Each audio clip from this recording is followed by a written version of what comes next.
Kabanata 851. Nirvana Scryer. Biglaang binuksan ni Wang Lin ang kanyang mga mata matapos mag-ensayo. Ang kanyang mga mata ay kumikinang ng maliwanag at may isang patong ng itim na usok na hindi nakikita ng mata sa paligid niya.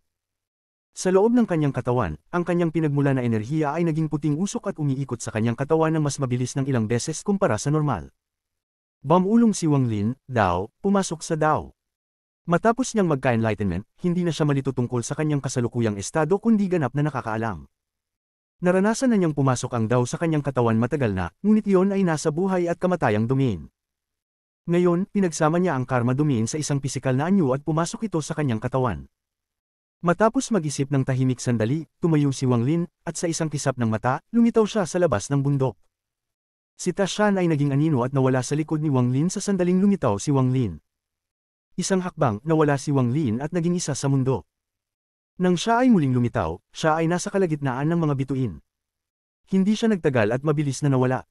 Una, kailangan kong hanapin si Li Yuan at makuha ang heart restriction.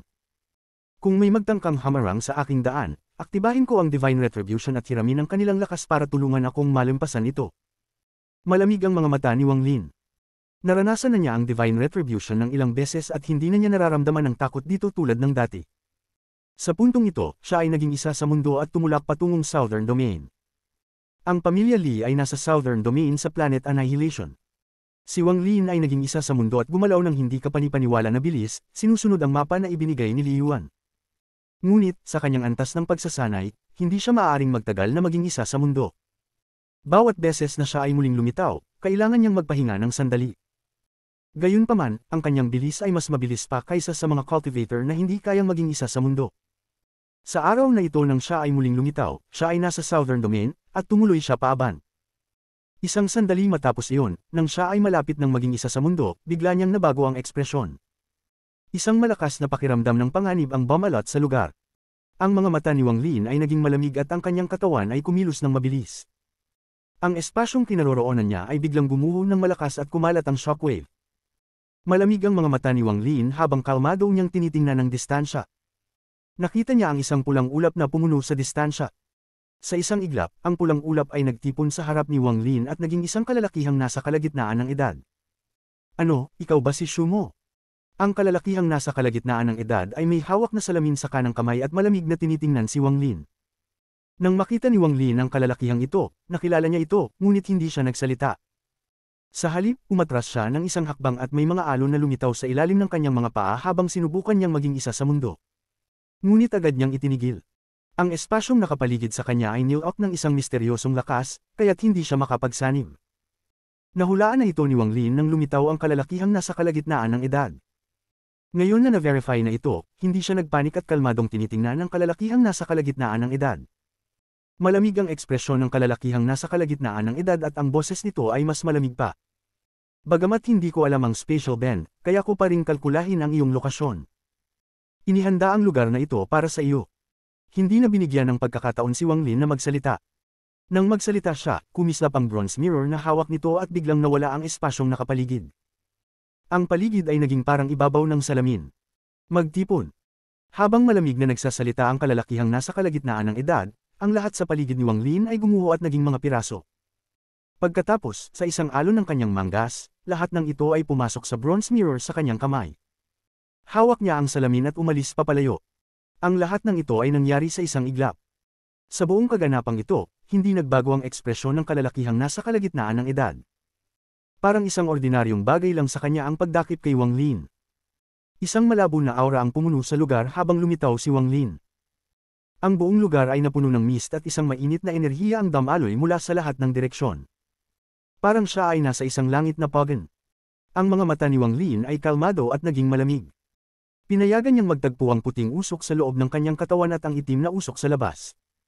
Nagtagpo ito at naging yin at yang fish na nagsimulang umikot. Sa puntong ito, ang pagsasanay ni Wang Lin ay umabot sa isang hakbang. Nirvana Scryer. Isang malakas na tunog ng pagsabog ang umalingongo sa loob ng misty na espasyo habang si Wang Lin ay pumasok sa Nirvana Scryer stage. Ang katawan ni Wang Lin ay nagsimulang magpalutang at ang kanyang buhok ay gumalaw ng walang hangin. Isang makapangyarihang aura ang damaloy mula sa kanyang katawan habang ang yin at yang fishes ay umiikot. Isang vortex ang nabuo at rumagasa sa paligid ni Wang Lin. Malalaking halaga ng mist ang umatras sa ilalim ng bagyong ito na parang ito'y pinapalakas pabalik. Pati ang mainit na enerhiya ay naglaho na parang hindi nito kayang lumapit. Ang mga mata ni Wang Lin ay naglalaman ng araw at buwan. Ang itim at puting usok ay mabilis na umikot, bumuo ng isang vortex na parang dalawang dragons na magkasalubong. Ang malalakas na dagandong ay umalingongo sa mist-filled na espasyo. Isang malamig na kislap ang kumislap sa kanyang mga mata nang itaas niya ang kanyang ulo at tumingin sa itaas. Si Yao Yun ay mabilis na gumagalaw sa espasyo na may malamig na ekspresyon. Sa sandaling ito, nagbago ang kanyang ekspresyon nang makita niyang nagtipo ng isang malaking halaga ng pulang ulap. Ang mga pulang ulap na ito ay ibang-iba sa nasa ilalim ng kanyang mga paa. Ang mga pulang ulap na ito ay naglalaman ng isang lakas na nakapagpangilabot sa kanya. Ito ay Divine Retribution Cloud. Bigla niyang pinaikit ang kanyang mga mata. Nasa maagang yugto ng Nirvana Cleanser na siya libo-libong taon na ang nakalipas, ngunit sa isang hindi maipaliwanag na dahilan, bigla itong bumalik sa kalagitnaan ng Nirvana Scryer. Hindi lang iyon, parang nakalimutan niya ang maraming bagay. Lalo na, ang mga alaala ng pag-alis niya sa Blood Planet libo-libong taon na ang nakalipas ay malabo at nawawala. Kahit gaano siya kahirap magpumilit, hindi niya matandaan ang anumang bagay. Ang tanging naaalala niya ay mayroong isang bagay na nagdulot ng labis na galit sa kanilang ninuno. Ngunit sa huli, pinatawad siya ng ninuno at hindi siya pinarusahan. Mula noon, madalas magkaabo ang kanyang kamalayan at malaki ang pag-urong ng kanyang pagsasanay sa loob ng libo-libong taon. Kung iyon lang ang nangyari, hindi ito magiging kakaiba, ngunit paminsan-minsan, nararamdaman niyang matinding sakit mula sa kanyang ulo. Halos hindi kayanin at puno siya ng isang kagustuhan na magpatuloy ng walang habas na pagpatay. Kung hindi siya makapagpigil, sisimulan niyang maghasik ng walang katapusang pagpatay. Parang iyon na lang ang tanging paraan para maibsan ang sakit na nararamdaman mula sa kanyang ulo. Sa simula, kaya niyang pigilan ang pakiramdam na ito gamit ang kanyang pagsasanay. Ngunit habang lumilipas ang panahon at patuloy na bumabagsak ang kanyang pagsasanay, lalong lumakas ang sakit. Naging mas mahirap pa para pigilan ang kagustuhan na magpatay ng lahat ng mga buhay na nilalang sa mundo. Mahina niyang nalalaman na ito ay may kinalaman sa isang bagay na naranasan niya sa Blood Planet. Ngunit, gaano man siya magsikap, hindi niya matindaan kung ano ang nangyari noon. Minsan, nagtanong siya kay Blood God, ngunit sa huli, walang sagot na natanggap. Pakiramdam niya ay walang magawa, kaya't isinara niya ang sarili sa loob ng pamilya at pumasok sa malupit na pagsasanay upang maiwasan ang pagbaba ng kanyang lakas. Nais din niyang patagilid ang kanyang pagkabaliw at habulin ang kanyang nawalang alaala. Nagpatuloy ito hanggang kamakailan lamang, nang tumanggap siya ng utos mula sa ninuno na lumabas at patayin ang isang tao na ang pangalan ay Shumo. Nakamtan niya ang lahat ng impormasyon tungkol sa taong ito mula sa ninuno upang magkaroon siya ng kontrol sa lahat ng bagay. Sa puntong ito, nang makita niya ang Divine Retribution Cloud, nakaramdam siya ng pagkabigla sa kanyang ulo. Ang pagkabiglang ito ay hindi lahat mula sa kanya kundi mula sa isang malaking bahagi ng kanyang kaluluwa. Parang ang Divine Retribution Lightning ang kanyang natural na kaaway. Malakas ang pakiramdam na ito. Sa huli, naging sobrang tindi ng pakiramdam na nagdulot ito ng sakit. Parang may matalim na pangil na ipinasok sa kanyang utak. Ang matinding sakit ay nagdulot ng pagkapula ng kanyang mga mata. Isang galit na daing ang lumabas mula sa kanyang bibig. Ang tunog na iyon ay kumalat tulad ng isang pagsabog ng kulog. Isang makapangyarihang alon ng pinagmula na enerhiya ang kumalat mula kay Yao Yun. Ang kanyang buhok ay kumilos at ang kanyang mukha ay naging asol. Isang berdeng liwanag ang bumalot sa kanyang katawan at isang mukha ng demonyo ang lumitaw sa loob ng berdeng liwanag. Ito ay isang mukha ng demonyo na may dalawang mga pangil. Pagkatapos nitong lumitaw, tumitig ito sa Divine Retribution Clouds na mabilis na nagtitipon. Pagkatapos, binuksan nito ang kanyang bibig at naglabas ng isang tahimik na sigaw. Ang sigaw na ito ay walang tunog, ngunit nagdulot ito ng panginginig sa Divine Retribution Clouds na nagtitipon at isang malaking bahagi ng mga ito ay gumuho. Gayunpaman, ang mga bahagi na gumuho ay agad na bumalik at mas mabilis na nagbuo muli. Sa isang kisap mata, ang lugar ay napuno ng isang Divine Retribution Cloud na higit sa 100,000 talampakan ang lapad. Isang sinag ng pulang kidlat ang bumaba mula sa kalangitan ng hindi kapani-paniwalang bilis. Ang sakit sa mukha ni Yao Yun ay lalong naging malupit. Ang demonyong anino na nakapalibot kay Yao Yun ay agad na lumabas mula sa kanyang katawan. Tumakbo ito patungo sa pulang kidlat at binuksan ang bibig upang kanin ito. Isang malakas na pagsabog ang nangyari habang ang demonyong anino ay nanginginig at halos mag-collapse. Kasabay nito, isang malaking halaga ng kidlat ang dumaan sa anino at pumasok sa katawan ni Yao Yun. Ang sakit sa mukha ni Yao Yun ay lalong lumakas. May isang bahagi ng Divine Retribution na pumasok sa Bronze Mirror. Sa sandaling iyon, isang mahina ngunit malinaw na tunog ng pagkabasag ang narinig mula sa Bronze Mirror. At sa sandaling iyon, ang tunog ng pagkabasag ay patuloy na nagpatuloy. Sa loob ng espasyo na puno ng mist, si Wang Lin ay parang isang hindi natanggal na espada. Tumulak siya paitaas habang ang itim at puting usok ay umiikot sa harap niya. Ang bagyong nilikha ng itim at puting usok ay umuungal na malakas sa paligid ng kanyang katawan. Heavenly Chop. Isang malakas na sigaw mula kay Wang Lin. Ang itim at puting usok sa labas ng kanyang katawan ay mabilis na nagsanib at naging isang sinag ng Grey Sword energy na tumama. Boom! Isang malakas na tunog ng pagsabog ang umalingongaw nang magbasag ang salamin sa kamay ni Yao Yun. Ang mga piraso ay kumalat mula sa lakas ng impact. Lumabas si Wang Lin mula sa sandaling nabasag ang salamin. Kabanata 852. Blood God. Hindi man lang tumingin si Yao Yun sa tansong salamin. Sa sandaling ito, matagal na niyang nakalimutan ang kanyang utos mula sa ninuno. Napahawak siya sa kanyang ulo at patuloy na umuungol sa sakit. Ang anino ng demonyo ay higit sa 100 talampakan ng taas. Inalis nito ang tingin mula sa Divine Retribution na kidlat at malamig na tumingin kay Wang Lin. Ancient Demon. Kumislap ang mga mata ni Wang Lin. Ang mga mata ng Ancient Demon ay nagbigay ng isang demonyong kinang. Ang katawan nito ay kumabog at hinawakan si Yao Yun, nais nitong dalhin siya sa labas ng saklaw ng Divine Retribution Cloud. Sa sandaling iyon, naglabas ang Divine Retribution Cloud ng isang malakas na ugong at 4 na kidlat ang bumagsak. Dalawa ang tumungo direkta kay Wang Lin at ang natitirang dalawa ay tumungo sa Ancient Demon. Ang ekspresyon ni Wang Lin ay kalmado habang nahati ang lakas ng Divine Retribution. Maingat niyang inilipat ang kanyang kamay sa harap niya. Ang itim at puting usok ay mabilis na bumuo ng larawan ng Yin at Yang sa harap niya. Dumating ang unang sinag ng kidlat at tumama sa larawan ng Yin at Yang. Isang malakas na ugong ng kulog ang sumabog at nag-attract si Wang Lin ng mabilis habang ang Yin at Yang vortex sa harap niya ay sumipsip sa kidlat. Pagkatapos, ang pangalawang sinag ng Divine Retribution ay bumagsak sa Yin at Yang image.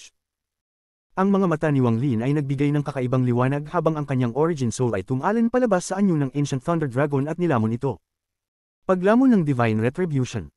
Ang origin soul ni Wang Lin ay nanginginig ng malakas habang ang lakas ng Divine Retribution ay umuukit sa loob ng kanyang origin soul. Ngunit, ang Ancient Thunder Dragon ay nabubuhay sa kidlat at kulog. Naglabas ito ng isang ugong habang bumalik ito sa katawan ni Wang Lin at mabilis na umatras. Gayunpaman, hindi ipinakita ni Wang Lin ang anumang palatandaan ng pagkabahala.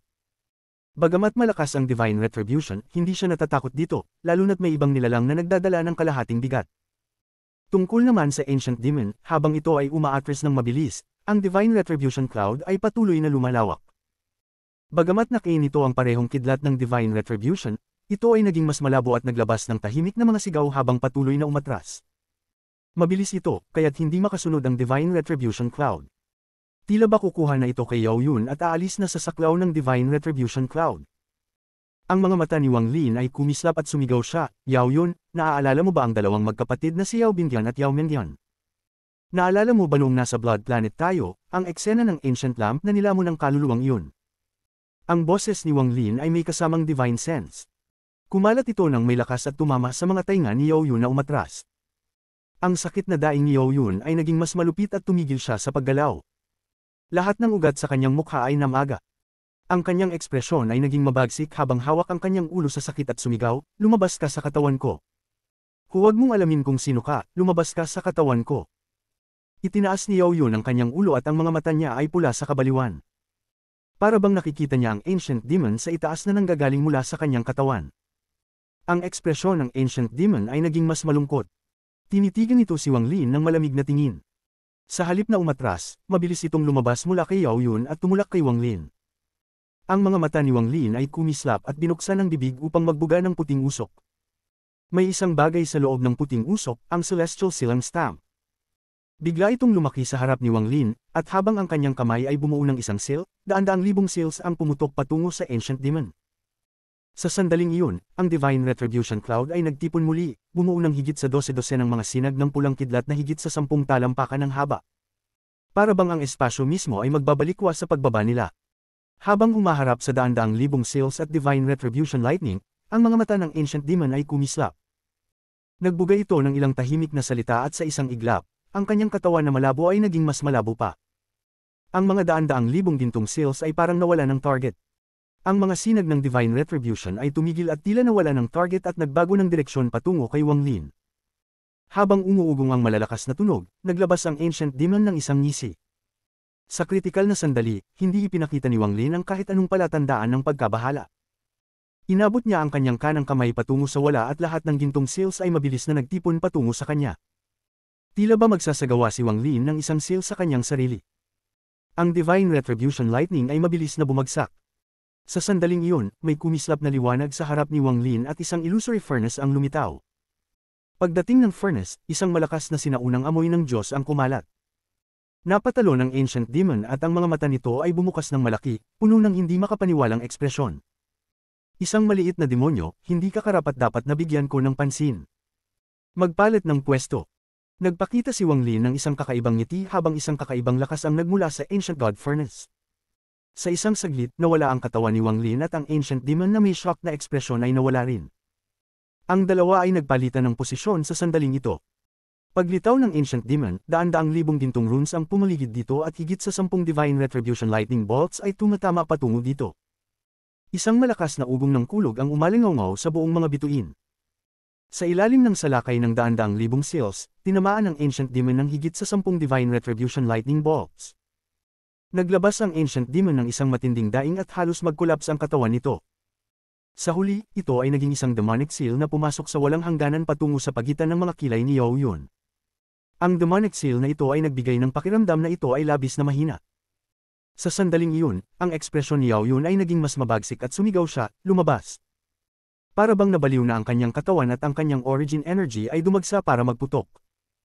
Ang origin energy ay itinutulak palabas para pigilan ang demonic seal mula sa pagbabalik. Ang mga mata ni Wang Lin ay kumislap. Hindi siya kumilos upang tumulong kundi umatras. Hindi pa natatapos ang Divine Retribution at magiging mas malakas pa.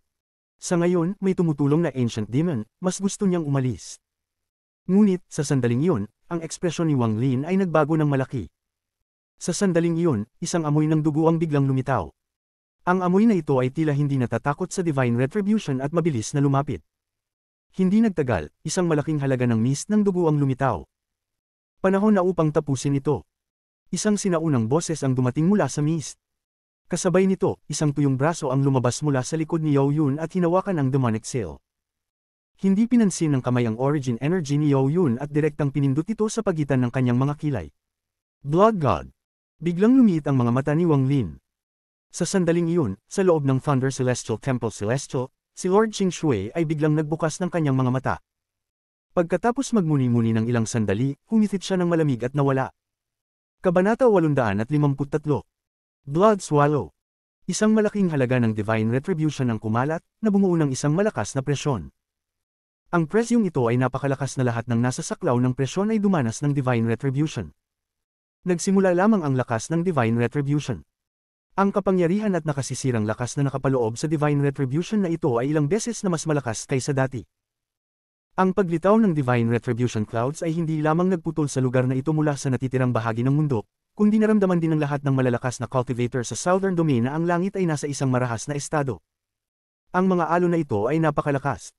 Para bang maaari nilang kontrolin ang origin energy sa loob ng kanilang katawan.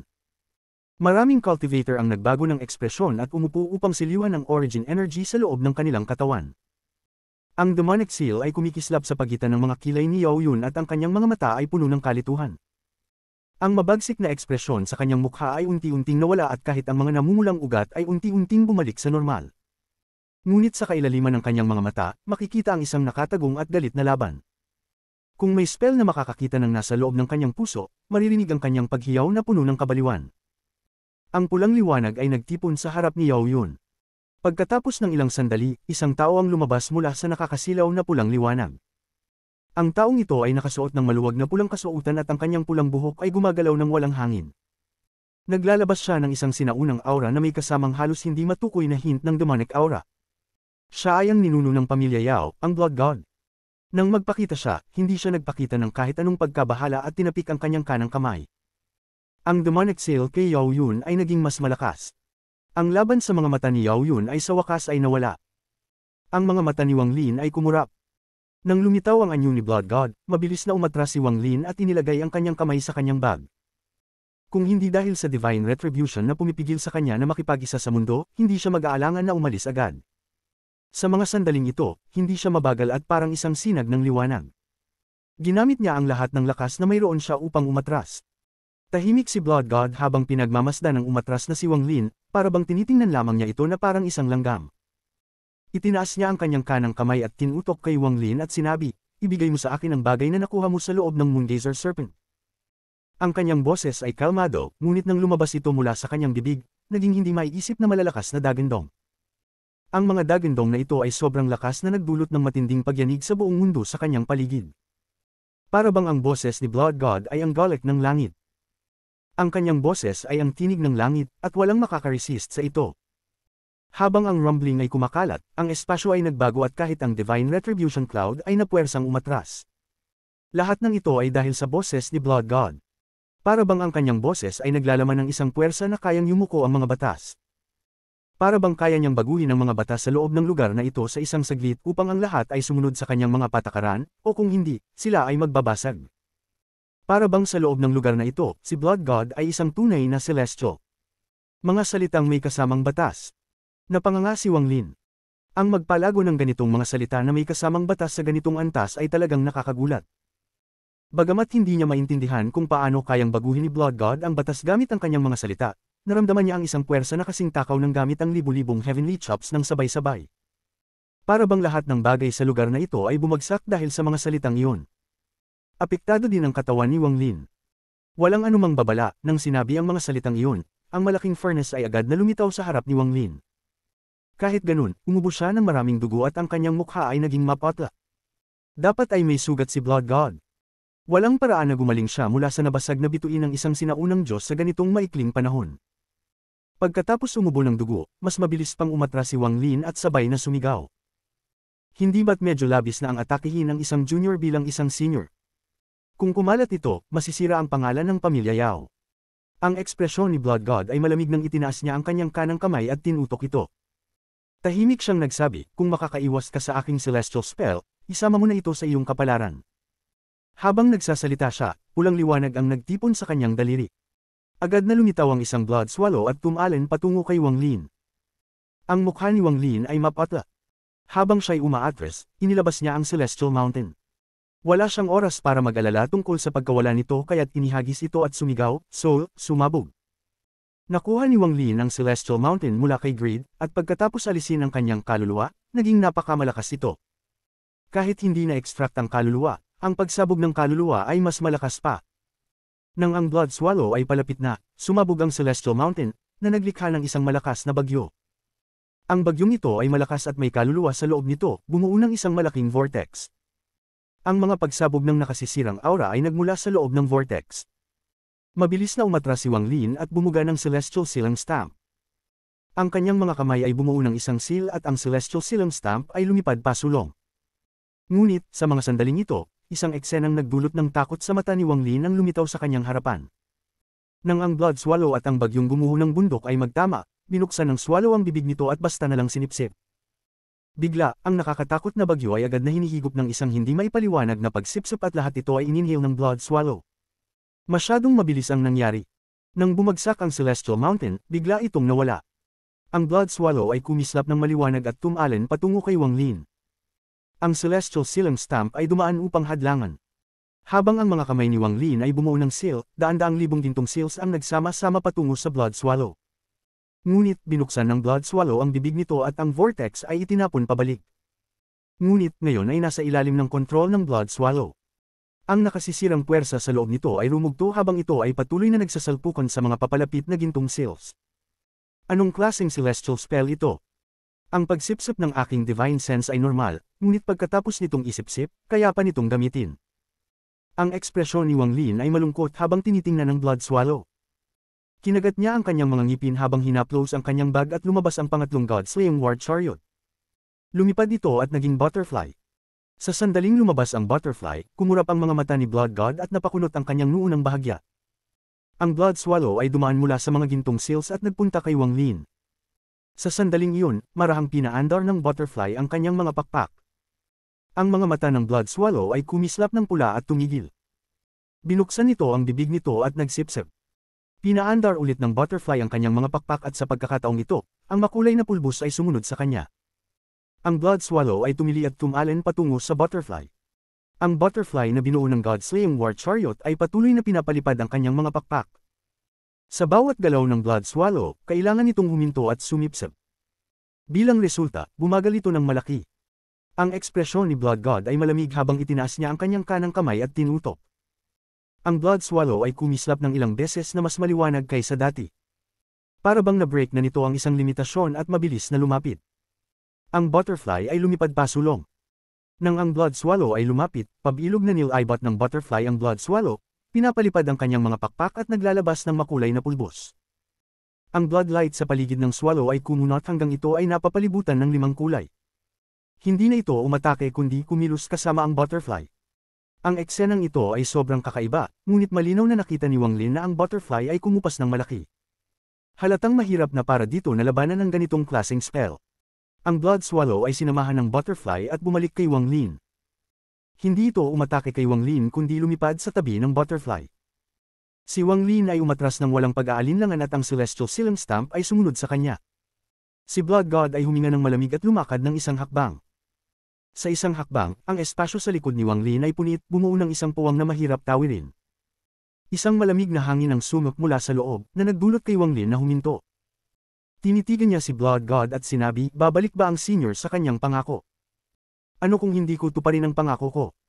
Ang ekspresyon ni Blood God ay malungkot habang siya ay lumakad ng isang hakbang. Bilang karagdagan sa paghaharang kay Wang Lin, ipinakilala niya ang origin energy sa loob ng Divine Retribution Cloud. Sa isang saglit, ang mga Divine Retribution Cloud ay nagsimulang magsama-sama ng mas mabilis. Ang mga dagandong ng kulog ay umabot ng malakas at ang mga kidlat ay nagtipon sa loob ng mga ulap. Ang mga hindi mabilang na kidlat ay bumagsak agad. Ang malaking halaga ng kidlat ay nahati sa dalawa. Ang isa ay tumungo kay Blood God at ang isa ay tumungo kay Wang Lin. Sa mga sandaling ito, ang paligid ng espasyo ay napuno ng kidlat. Ang malakas na presyon ng kidlat ay nagdulot ng matinding pagyanig sa lugar. Hindi man lang tiningnan ni Blood God ang Divine Retribution Lightning at isang hakbang siyang lumakad. Nang siya ay magpakita muli, naroon na siya sa harap ni Wang Lin. Itinaas niya ang kanyang kanang kamay at basta lang tinangkang hawakan si Wang Lin. Ang grab na ito ay sobrang simple at walang anumang lakas sa likod nito. Ngunit nang makita ito ni Wang Lin, ang kanyang isipan ay nataranta, parang walang paraan upang makaiwas dito. Ang Divine Retribution ay papalapit na at pati na rin ang kamay ni Blood God. Sa sandaling ito ng krisis, ang mga mata ni Wang Lin ay tumigas at sumigaw, alam mo ba si Ancient Demon Bailu? Ang katawan ni Blood God ay biglang huminto at ang mga mata nito ay kumislap ng demonic glow. Isang demonic glow ang lumitaw sa kanyang mga kilay at ang itim na gas ay mabilis na nagtipon. Isang demonic na anyo na may dalawang mga sungay ang lumitaw. Sa sandaling lumitaw ito, ang sigaw nito ay umabot sa loob ng origin soul ni Wang Lin. Bailu. Nasaan? Kabanata 854. Hindi ka kwalipikado. Sa sandaling lumitaw ang demonyo, tumigil ang katawan ni Blood God. Ginamit ni Wang Lin ang pagkakataong ito at mabilis na umatras. Ang kanyang kamay ay mabilis na bumuo ng mga seal, na nagdulot sa Ancient God Furnace na ilipat siya ng 1,000 talampakan sa gilid at maiwasan ang Divine Retribution Lightning. Ang mga Divine Retribution Lightning Bolt na ito ay nawalan ng target ngunit hindi naglaho. Para bang may intelligence ito at biglang nagbago ng direksyon. Ang 1,000 talampakan na distansya ay agad nilampasan ng Divine Retribution Lightning sa isang iglap. Bagamat mabilis para kay Wang Lin, mayroon pa rin siyang sapat na oras upang gumamit ng isang spell. Call the Wind. Sa oras ng krisis, ang mga mata ni Wang Lin ay nanatiling kalmado. Sa pagkakataong ito, tanging ang Divine Retribution na lamang ang kanyang maaasahan kahit na mababa ang tsansa niyang makaligtas. Hayaan mong maging mas malupit ang Divine Retribution. Ipinagkibit ni Wang Lin ang kanyang mga ngipin at isang itim na hangin ang lumitaw mula sa kanyang kanang kamay. Ang itim na hangin ay matindi at pumulupot kay Wang Lin. Habang papalapit ang Divine Retribution Lightning, ang itim na hangin ay naging isang itim na dragon at nagbuga ng isang malupit na hangin. Ang hangin na ito ay kayang patayin ang apoy ng lahat ng buhay. Pagkatapos nitong tumama, ilang mga bolt ng Divine Retribution Lightning ang bumagsak. Gayunpaman, may mga ilan pa ring nakalusot at tinutok kay Wang Lin. Ang mga mata ni Wang Lin ay nagpakita ng matalinong tingin at ang kanyang origin soul ay sumugod at tinutunaw ang lightning. Pagkatapos matuno ang 3 bolt ng Divine Retribution Lightning, kinailangan niyang umatras. Sa sandaling bumalik ang kanyang origin soul sa kanyang katawan, dumating ang natitirang Divine Retribution Lightning bolts. Sa pagkakataong ito, ang Butterfly at Blood Swallow ay sumugod upang hadlangan ang natitirang Divine Retribution. Habang ang mga pagsabog ay gum-echo sa espasyo, 3 bolt ng lightning ang nakalusot sa harang at papalapit kay Wang Lin. Ang mga mata ni Wang Lin ay nagpakita ng isang misteryosong liwanag habang ang kanyang kamay ay bumuo ng isang seal at ang Celestial Sealing Stamp ay lumitaw sa harap niya. Pumasok siya direkta sa Celestial Sealing Stamp. Pagpasok niya dito, dumating ang tatlong ball. Boom, boom, boom. Lightning Seal. Isang malalim na angal ang nagmula mula sa loob ng Celestial Sealing Stamp. Kasabay nito, ang selyo ay nanginginig at ang lightning ay dumaan sa selyo na parang naging isang dagat ng kidlat. Pinilit na itulak si Wang Lin palabas at bumuga siya ng dugo. Ipinatong niya ang kanyang kanang kamay at mabilis na inagaw ang Celestial Sealing Stamp at umatras. Ang kidlat sa loob ng Celestial Sealing Stamp ay umabot sa kanyang rurok. Gayunpaman, direkta pa rin siyang umatras patungo sa Divine Retribution Cloud. Inalag niya ang kanyang kamay at kumislap ang mga gintong selyo. Alam ni Wang Lin na hindi siya makakaligtas kay Blood God. Kahit na siya ay nasugatan ng Shatter Star ng Ancient God, hindi si Blood God ang kanyang kalaban. Gayunpaman, kung gagamitin niya ang lakas ng Divine Retribution, maaari siyang makaligtas. Ang demonyo na lumabas mula kay Blood God ay malamig na tinitigan si Wang Lin. Ito ay bumalik sa loob ni Blood God at nagbigay ng isang demonyong liwanag. Sa isang hakbang, lumapit ito at tinutok ang kamay nito patungo sa ulo ni Wang Lin. Malinaw na ang kanyang balak ay kunin ang kaluluwa ni Wang Lin upang hanapin ang mga alaala nito. Ang mga mata ni Wang Lin ay kumislap at iniangat ang kanyang kanang kamay at sumigaw, "Call the Wind." Ang pinakamakapangyarihang spell na ito, ang Call the Wind, ay ginamit muli. Ang itim na hangin ay naging mas malakas sa pagkakataong ito at bumuo ng dalawang itim na dragon sa harap ni Wang Lin. Bago siya umabot sa Nirvana Scryer stage, makakagawa lamang siya ng isang itim na dragon. Ngunit nang tumaas ang kanyang level ng pagsasanay, kaya niyang mag-summon ng dalawa gamit ang lahat ng kanyang lakas. Ang dalawang dragons ay pumulupot kay Wang Lin habang binubuko nila ang kanilang bibig at nagbuga ng malalakas na hangin na malamig. Ang mga alingaw-ngaw ng pag-crack ay naririnig sa paligid. Ang pagsabog na ito ay napakalakas na ang espasyo sa paligid ay nagsimulang mag-crack. Kasabay nito, ang kamay ni Wang Lin ay bumuo ng isang seal at kumislap ang Celestial Sealing Stamp. Isang bolt ng Divine Retribution Lightning ang mabilis na nabuo at tinutok kay Blood God. Pinatong ni Wang Lin ang kanyang bag at lumitaw ang Celestial Sword sa kanyang kamay. Hindi na siya nag-atubiling gumamit ng Origin Energy sa puntong ito, kaya gumamit siya ng isang Heavenly Chop pagkatapos ng isa pa. Hindi niya na mabilang kung ilang beses niya ito nagamit, dahil sobrang bilis niyang pinapalabas ang mga ito. Ang ekspresyon ni Blood God ay kalmado at hindi alintana. Tinutok niya ang kanyang daliri sa langit at ang bolt ng kidlat mula sa Celestial Sealing Stamp ay gumuho. Pagkatapos, itinutok ni Blood God ang kanyang daliri. Ang malakas na atake ng pinagsamang 100+ Heavenly Chops ay tinamaan ng isang malakas na puwersa at pagkatapos ay gumuho. Sa wakas, itinutok ni Blood God ang kanyang daliri pasulong at ang malamig na hangin na inilabas ng itim na dragons ay gumuho. Pati ang dalawang itim na dragons ay nagbigay ng mga masakit na ungol at nahati ng isang hindi maipaliwanag na lakas. Ganito lang ba kalakas ang Call the Wind ni Celestial Emperor Bai Fan? Ang demonyong liwanag sa mga mata ni Blood God ay naging mas malakas. Inabot niya si Wang Lin gamit ang kanyang kanang kamay. Sa sandaling ito, "Ako, si Celestial Lord Xing Shui, sinusubukan ko kayong magsalita ng pangalan ng aking guru muli." Isang intensyon ng pagpatay na kayang maghiwa ng mundo ang biglang lumitaw kasabay ng mga salitang ito sa sandaling nagsalita si Blood God. Pagdating ng boses na ito, isang malakas na ugong ang sumunod at isang malaking bahagi ng espasyo ay bumagsak. Para bang hindi kayang tiisin ng espasyo ang lakas ng boses na ito. Hindi lamang ang espasyo, pati na rin ang Divine Retribution Cloud ay mabilis na umatras. Ang mga salitang may kasamang batas na ginamit ni Blood God ay malinaw na mas mahina kaysa sa boses na ito. Ang low area na nilikha nito ay agad na gumuho. Pati na rin si Yao Yun sa malayo ay bumuga ng dugo at ang kanyang katawan ay naging malungkot. Ang kanyang mga mata ay puno ng takot at mabilis siyang umatras. Ang buong lugar ay napuno ng hindi maipaliwanag na intensyon ng pagpatay. Maliban pa dito, sa sandaling ito, naramdaman ng lahat ng cultivator sa Southern Domain ang isang malakas na intensyon ng pagpatay na nagmumula sa loob ng World's Origin Energy. Nagdulot ito sa maraming cultivator na bumuga ng dugo. Bagamat hindi nila ito ikinamatay, sila ay nasugatan. At sa ngayon, si Blood God, na nasa sentro ng bagyong ito, ay naramdaman ito ng malinaw. Ang kanyang mga mata ay mabilis na lumaki. Ang itim na dragon na nasa harap ni Wang Lin na nahati ay nagbigay ng isang ungol at nagbalik. Sa mga bituin, isang batang lalaki na nakasuot ng puti at may eleganteng itim na buhok ang dahan-daang naglakad papunta rito. Sa kauna-unahang pagkakataon, ang ekspresyon ni Blood God ay labis na nagbago. Celestial Lord Xing Shui.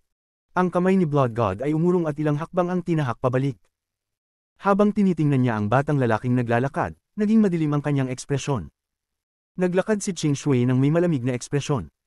May pagkakaroon ng pagmamalaki na tahimik niyang sinabi, magkakaroon ka ba ng lakas ng loob na ulitin ang mga salitang iyon sa harap ko? Habang nagsasalita siya, ang pulang liwanag sa mga pulang mata ni Ching Shui ay naging matindi hanggang sa lumabas ito mula sa kanyang mga mata. Naglalaman ito ng isang nakamamatay na aura na nagdulot sa sinumang tumingin ito ng lamig sa puso. Ang mga mata ni Blood God ay nagbigay ng isang demonyong liwanag at sinabi, Celestial Lord Ching Shui, wala tayong alitan. Kung dahil sa sinabi ko, inaamin ko na. Mamaya, pupunta tayo sa Alliance Star System ng magkasama. Hahanapan kita ng paraan para matumbasan ko ang mga salitang iyon. Gayunpaman, ang batang ito ay may alitan sa aking pamilya, kaya umaasa ako na huwag mong pakialaman. Kung hindi, ito ay makakasama sa ating harmonya. Ang ekspresyon ni Ching Shui ay nanatiling hindi alintana habang naglalakad patungo kay Blood God at tahimik na nagsabi, ang junior apprentice brother ko ay kulang sa kakayahan at siya ay nang ini sa iyong Yao family, ngunit kahit ganoon, anong masama doon? Junior apprentice brother. Nagulat si Blood God at muling nagbago ang kanyang ekspresyon. Ang kanang mata ni Ching Shui ay kumislap habang iniangat ang kanyang kanang kamay at tinutok ito pataas. Ang itim na hangin na ilang beses na mas malakas kaysa kay Wang Lin ay agad na lumitaw. Ang itim na hangin ay matindi beyond imagination at ang mga ugong nito ay umalingaw sa mga bituin. Sa isang iglap, 6 na itim na dragon ang nabuo mula sa itim na hangin. Ang 6 na itim na dragon na ito ay may katawan na higit sa 100,000 talampakan at para bang sinakop nila ang buong mundo. Nagdulot sila ng isang malakas na presyon, at sa ilalim ng pressure na ito, ang mga Divine Retribution Clouds ay naitaboy pabalik. Gayunpaman, mas marami pang clouds ang nagtipon na parang pinipiga para sa pinakamalakas na atake. Isang sulyap lamang ay sapat na upang magulat ang sinuman. Dahil natutunan niya ang Call the Wind, siya ay isang cross-generational successor ng aking guro. Sa kanyang kasalukuyang estado, kalimutan mo na ang iyong Yao family, kahit ang iyong Yao family ancestor ay hindi migil daring sirain ang isang hibla ng kanyang buhok. Habang malamig na nagsasalita si Ching Shui, tinutok niya si Blood God. Ang 6 na itim na dragons ay umungol at binuka ang kanilang mga bibig upang magbuga ng nakakatakot na mga malamig na hangin. Ang ekspresyon ni Blood God ay naging mas madilim. Sa sandaling ito, ang malamig na hangin ay humagupit patungo sa kanya at, kahit na sa kanyang mataas na antas ng pagsasanay, naramdaman niya ang ginaw. Bagaman ito ay mukhang pareho sa spell ni Wang Lin, ang pagkakaiba ng lakas ay parang langit at lupa. Hindi nagdalawang isip si Blood God na buksan ang kanyang mga braso. Isang malaking halaga ng mistang dugo ang lumitaw. Isang-isa, ang mga Blood Swallow ay nabuo hanggang sa umabot sa kabuoang 99. Bumuo sila ng isang bagyong dugo at nakipagsalpukan sa malamig na hangin. Isang pagsabog na parang yumanig sa langit ang nangyari habang ang espasyo sa pagitan ni Blood God at Ching Shui ay gumuho. Ang bitik sa espasyo ay biglang lumawak at naging isang malaking pagkatalo. Ang katawan ni Blood God ay nayanig habang mabilis siyang umatras. Tinutok niya ang kanyang mga mata kay Ching Shui at dali-daling sumigaw. Ching Shui, igagalang kita dahil ikaw ay isang Celestial Lord, ngunit huwag mong pilitin akong makarating sa sobrang layo. Matagal kang natulog. Baka naguguluhan ka na. Kahit na natutunan ni Shumo ang Call the Wind, paano siya magiging junior apprentice brother mo? Bukod pa rito, pinatay niya ang ilang miyembro ng ikatlong henerasyon ng Yao family, kaya't natural lang na pupuntahan ko siya para patayin. Ching Shui, hindi natatakot ang matandang ito sa iyo, huwag mo akong pilitin. Hindi alam ni Blood God na si Ching Shui ay nakaramdam ng matinding pagkakasala patungkol sa kanyang guro. Ang nararamdamang ito ay malakas, ngunit wala ng pagkakataon upang ito'y maitama. Matapos magising, nang makita ni Ching Shui si Wang Lin na gumamit ng Call the Wind at naaalala ang kanyang mga alaala sa unang laban niya kay Master Flamespark, isang bakas na magulong emosyon patungkol kay Wang Lin ang nabuo sa loob niya. Kahit na siya'y nagkamali, ako na ang magdidisiplina sa kanya para sa guro. Wala kang karapatan. Habang malamig na nagsasalita si Celestial Lord Ching Shui, ang 6 na itim na dragon ay biglang umungol. Sa pagkakataong ito, nagsanib ang 6 na dragon at naging isa. Ang malaking itim na dragon ay umungal, ngunit hindi ito nagbuga ng malamig na hangin. Sa halip, nagpakalat ito ng maraming ulan. Sa isang iglap, ang lahat ng nasa loob ng 5,000 kilometro ay nalubog sa ulan. Summon the Rain. Kabanata 855. Ang huni ng hangin ng crane, ang mga halaman ay nagiging mga sandata. Ang mga patak ng ulan ay parang kristal na naglalabas ng kumikinang na liwanag. Sa mga sandaling iyon, kumalat ito at isang matinding killing intent ang nagpakita. Ngunit ang nakakagulat ay ang mga patak ng ulan na ito ay naging parang isang kurtina ng ulan na nakapalibot kay Wang Lin. Hindi lamang siya nakaramdam ng lamig, kundi isang init ang kanyang naramdaman sa kanyang katawan habang ang malaking halaga ng origin energy na kanyang ginugol ay dahan-daang nagbabalik. Nakatingin si Wang Lin na para bang nawalan ng malay. Nang marinig niya ang mga salita ni Qing Shui, tahimik siyang nagmuni-muni. Habang nakatingin siya kay Qing Shui, isang kakaibang, hindi maipaliwanag na pakiramdam ang lumitaw sa kanyang puso. Ito ay isang napakakakaibang pakiramdam para sa kanya. Parang hindi pa ito dumarating sa kanyang puso sa napakahabang panahon. Ngunit bahagyang naaalala niya noong nasa planeta Suzaku siya nang ibigay sa kanya ni Sect Master Dun Tian mula sa Soul Refining Sect ang pakiramdam na ito. Pagkatapos ay si Situnan, na isang guro at kaibigan, ang nagbigay sa kanya ng parehong pakiramdam. Gayun din, noong unang beses niyang nakipaglaban sa All-Seer habang sinusubukang makarating sa Soul Formation Stage. Si Joey ay nagbigay din sa kanya ng parehong pakiramdam. Ang buhay ni Wang Lin ay sumusunod sa prinsipyo na kung hindi siya iniiwasan ng iba, hindi siya makikialam. Gayun din, kung ang sinuman ay nagpakita sa kanya ng kabutihan, kahit kaunti lamang, pinahahalagahan nito ni Wang Lin. Naalala pa rin ni Wang Lin ang kabutihan ni Dun Tian. Sa kanyang puso, dala pa rin niya ang espiritu ng Soul Refining Sect. Naalala pa rin ni Wang Lin ang kabutihan ni Situnan. Hindi nagdalawang isip si Situnan na ibigay sa kanya ang isang napakahalagang bagay gaya ng God-slaying war chariot.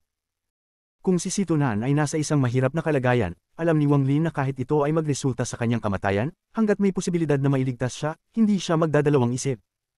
Ito lahat ay dahil ipinakita sa kanya ni Situto ang kabutihan. Hindi nakalimutan ni Wang Lin ang kabutihan ni Joey. Upang maibalik ang kabutihang iyon, gumawa siya ng napakaraming bagay. Utang din siya sa All-Seer noong sinusubukan niyang makarating sa Soul Formation Stage. Dahil dito, nanatili siyang naguguluhan kahit may mga palatandaan na. Hanggang sa dulo, nang mailatag lahat sa kanyang harapan, napilitan siyang maglakad sa landas ng pag-aalsa laban sa All-Seer. Ngunit sa ilalim ng lahat ng ito, may isang lungkot sa kanyang puso na hindi mawala-wala. Ngayon, si Qing Shui ay nakatayo sa harap niya upang harangin ang Blood God at ang Divine Retribution. Lahat ng ito para sa isang spell na tinatawag na Call the Wind at isang mana na hindi pa umiiral. Ang ekspresyon ni Blood God ay naging mas madilim. Sa mga sandaling iyon, ang mga patak ng ulan na nakapalibot sa kanya ay nagbigay ng panginginig sa kanyang isipan. Hindi siya kasing tapang na ipinakita niya sa ibabaw. Sa katotohanan, ilang buwan na ang nakalilipas, nang tinanggap niya ang hampas ng isang sinaunang bituin ng Diyos, siya ay seryosong nasugatan. Ngunit pinigilan niya ito ng pilit at ginamit ang lihim na teknik na ipinasok sa kanilang pamilya upang mag-recover. Gayunpaman, kung haharapin niya si Qing Shui ngayon, magiging napakadelikado. Ito ay isa lamang sa mga dahilan. Bilang pinuno ng isang pamilya ng mga nagmula sa mga Celestial, may napakakomplikadong nararamdaman siya patungkol sa mga Celestial. Lalo na kay Qing Shui. Malinaw niyang naaalala na si Qing Shui ay binanggit sa mga tala ng kanilang pamilya at maging ang kanilang mga Celestial na ninuno noong mga panahong iyon ay labis na iginagalang si Qing Shui. Si Qing Shui ay masyadong sikat. Kahit hindi nasugatan si Blood God, hindi siya magiging tiwala sa pagkapanalo.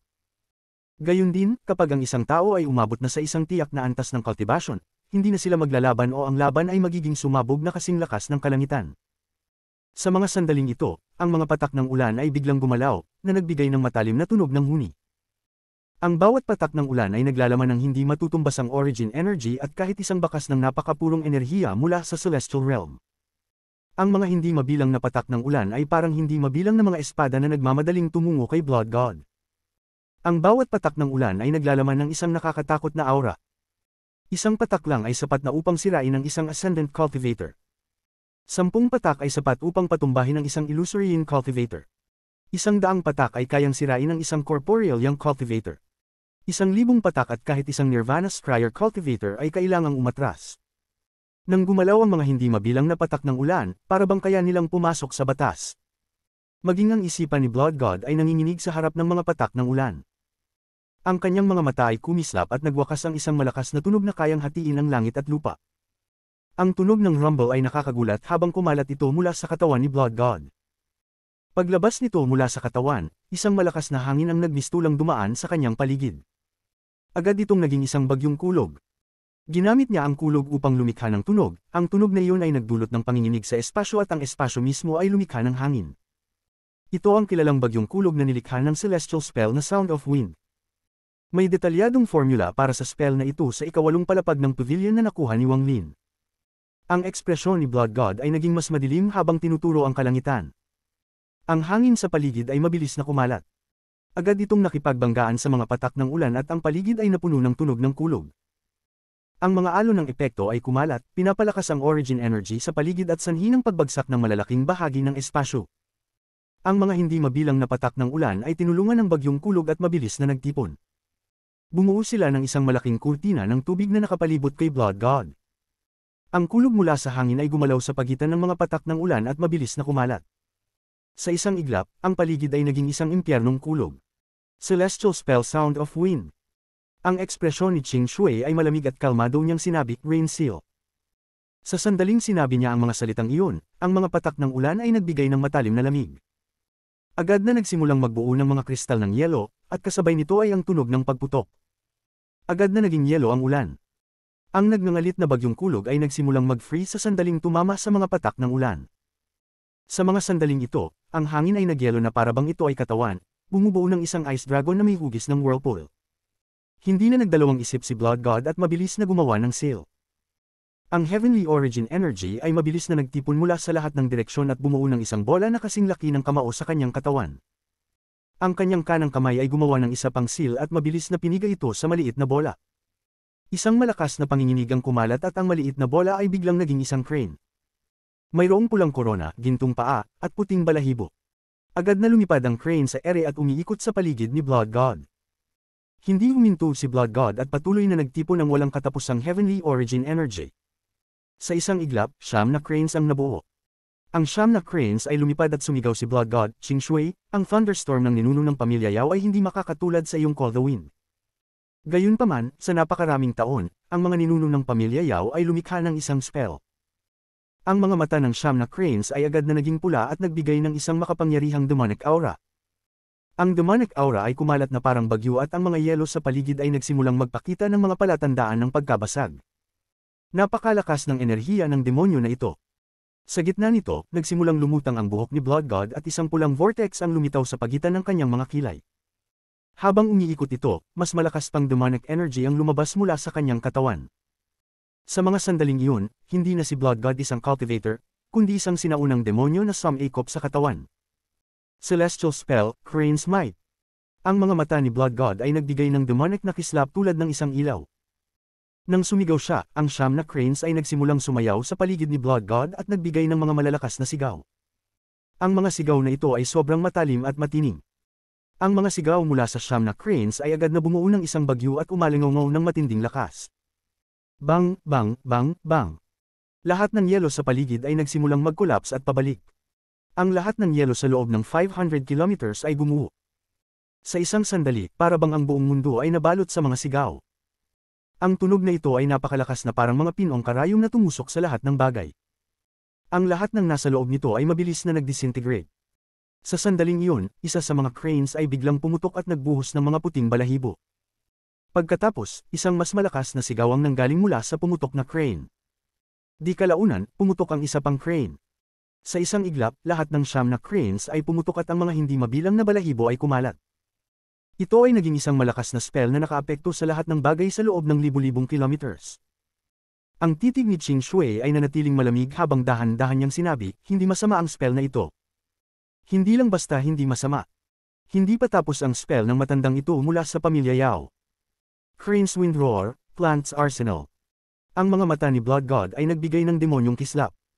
Habang pinalabas niya ang malakas na sigaw, ang pulang balabal niya ay tinangay ng hangin at ang mga kamay niya ay bumuo ng sail. Sa mga sandaling iyon, parabang ang buong mundo ay nagdilim. Plant's Arsenal. Ang mga hindi mabilang na balahibo na lumipad ay biglang nagbigay ng demonyong kislap at naging ganap na iba't ibang mga mahika at kabig-bighaneng gamit. Ang arsenal sa Plant's Arsenal ay nangangahulugang mga sandata. Nang lumitaw ang spell na ito, nagbago ang kulay ng mundo at isang malaking bahagi ng espasyo ang gumuho.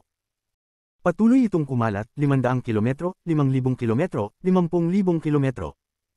Ang pagpapalawak na ito ay sobrang lakas, at si Blood God ang sentro. Kung ipagpapatuloy ito, ang buong Southern Domain ay haharap sa isang malaking kalamidad. Habang ang spell niya ay umabot sa tuktok nito at halos tumama kay Qing Shui, natapos ang pagkondensasyon ng Divine Retribution Cloud. Isang malaking bahagi ng mga ulap ay nawala at nagtipon sa gitna upang bumuo ng isang kidlat na may 7 kulay mula sa langit.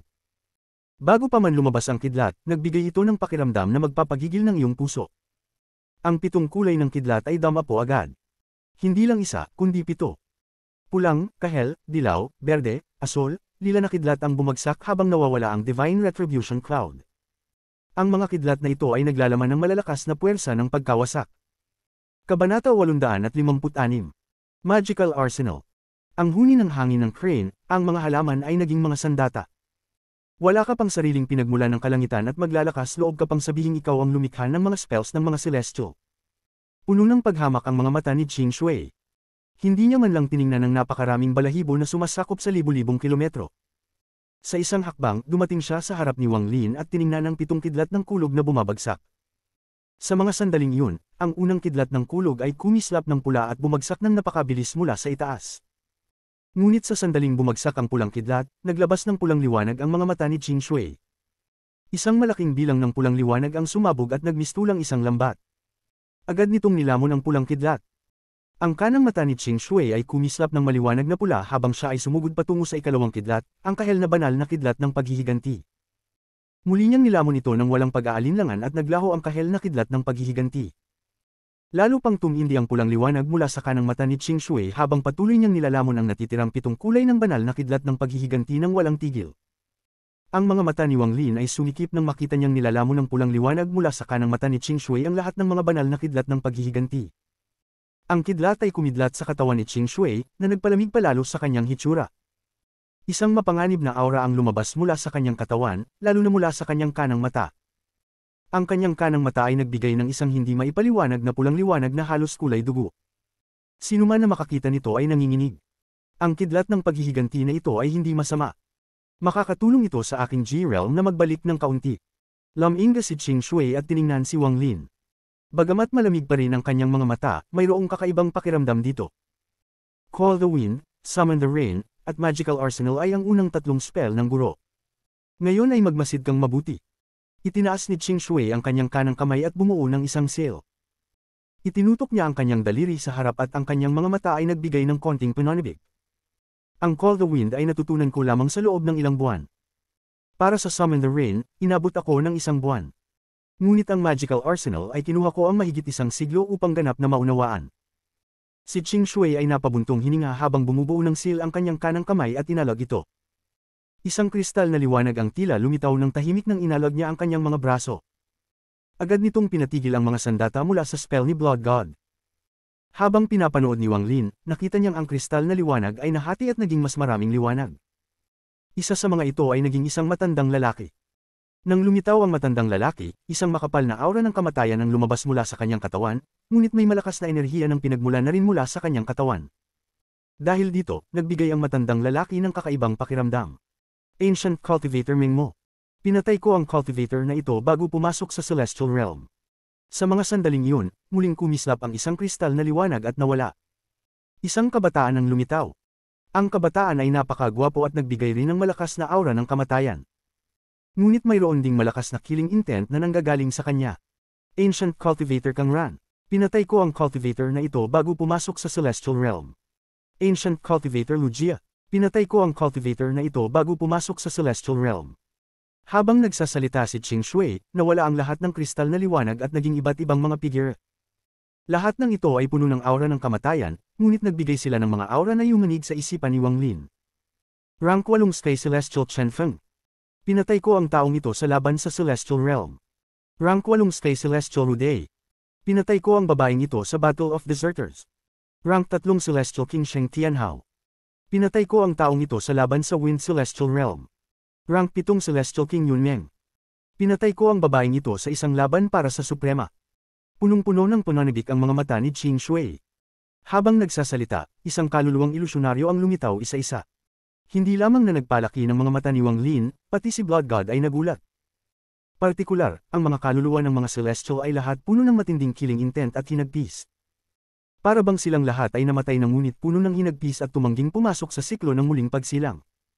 Nang lumitaw sila, para bang ang lugar na ito ay naging purgatorio. Rank 9 na Celestial King Yao Haiqing. Pinatay ko ang taong ito gamit ang Celestial Spell na Scattered Flow. Isang kaluluwang Celestial na katulad ni Blood God ang lumitaw, at ang kanyang katawan ay puno ng aura ng kamatayan. Nang lumitaw siya, nagbago ng malaki ang ekspresyon ni Blood God. Rank 1 Celestial Lord Liu Yun. Pinatay ko ang taong ito sa laban-laban sa Wind Celestial Lord. Rain Celestial Realm. Rank 3 Celestial Lord Cao De. Pinatay ko ang taong ito sa pagsalakay sa Celestial Realm. Rank 5 Celestial Lord Shen Han. Pinatay ko ang taong ito sa paghihimagsik. Wind Celestial Realm. Rank 7 Celestial Lord Master Wu Han. Pinatay ko ang taong ito sa laban sa Ancient Passage. Rain Celestial Realm rank siyam na Celestial Lord Xingshuang's first clone. Pinatay ko ang kanyang clone sa Thunder at Rain Celestial Realm War. Isa-isa, nawala ang mga kristal na liwanag, at isa-isa, ang mga figure ay lumitaw. Lahat sila ay sobrang makatotohanan at naglalaman ng hindi maipaliwanag na killing intent at hinagpis na bamalat sa mundo. Sa isang iglap, ang hindi mabilang na kaluluwa ng Celestial ay pinalibutan si Qing Shui. Walang pag-aalinlangan si Wang Lin sa mga pagkakakilanlan ng mga taong ito. Isang malaking alon ng lamusong sa kanyang puso nang makita ang figure ni Qing Shuang. Marami na akong napatay sa buhay ko. Ang spell na Magical Arsenal ay nangangailangan sa akin na pinuhin ang lahat ng pagkamatay na nagawa ko sa pamamagitan ng pagkuha ng kanilang mga kaluluwa mula sa siklo ng muling pagsilang. Pagkatapos, pinino ko ang kanilang mga kaluluwa upang maging bahagi ng akin. Sa ganitong paraan lamang naabot ng Magical Arsenal ang maliit na kabuuan. Ang tinig ni Qing Shui ay kalmado, ngunit may napakalaking killing intent sa loob ng kalmadong iyon. Pati si Wang Lin ay nagulat sa talaan ng laban ni Qing Shui. Habang nagsasalita si Qing Shui, ang hindi mabilang na kaluluwa ng Celestial ay naglabas ng malakas na aura na kayang pabagsakin ang mundo.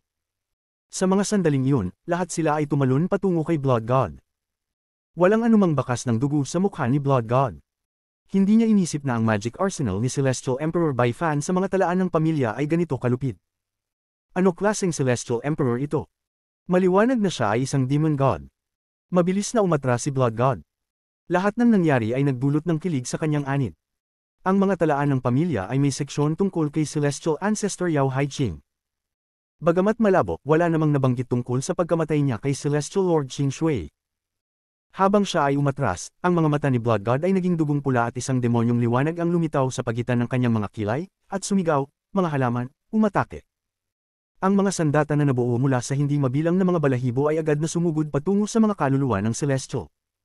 Sa mga sandaling iyon, ang mga kabangyang tunog ay nagmula sa bawat sulok ng libu-libong kilometro, bumubuo ng isang hindi maipaliwanag na bagyong humaplo sa horizon. Ang antas ng labanang ito ay nakakaapekto sa buong Southern Domain. Ang pagkabasag ng mga bituin ay pumasok sa isang hindi matutuwid na estado. Ang patuloy na huni ay umabot sa buong Southern Domain. Kung magpapatuloy ito ng matagal, mangyayari ang isang kalamidad at hindi na ito maiiwasan. Si Yao Yun ay patuloy na umatras. Ang kanyang buong katawan ay naglalabas ng demonyong liwanag, tinatanggap ang presyon mula sa likod ni Blood God. Ngunit dahil sa kakulangan sa cultivation, siya ay patuloy na nasusugatan. Siya ay nawalan ng pag-asa, at maging ang demonyo sa kanyang katawan ay halos gumuho. Ang mga tunog ng rumbling ay umalingaw habang ang spell ni Blood God ay patuloy na natutunaw. Wala sa mga balahibo na naging sandata ang nakatagal, kaya't lahat sila ay naglaho.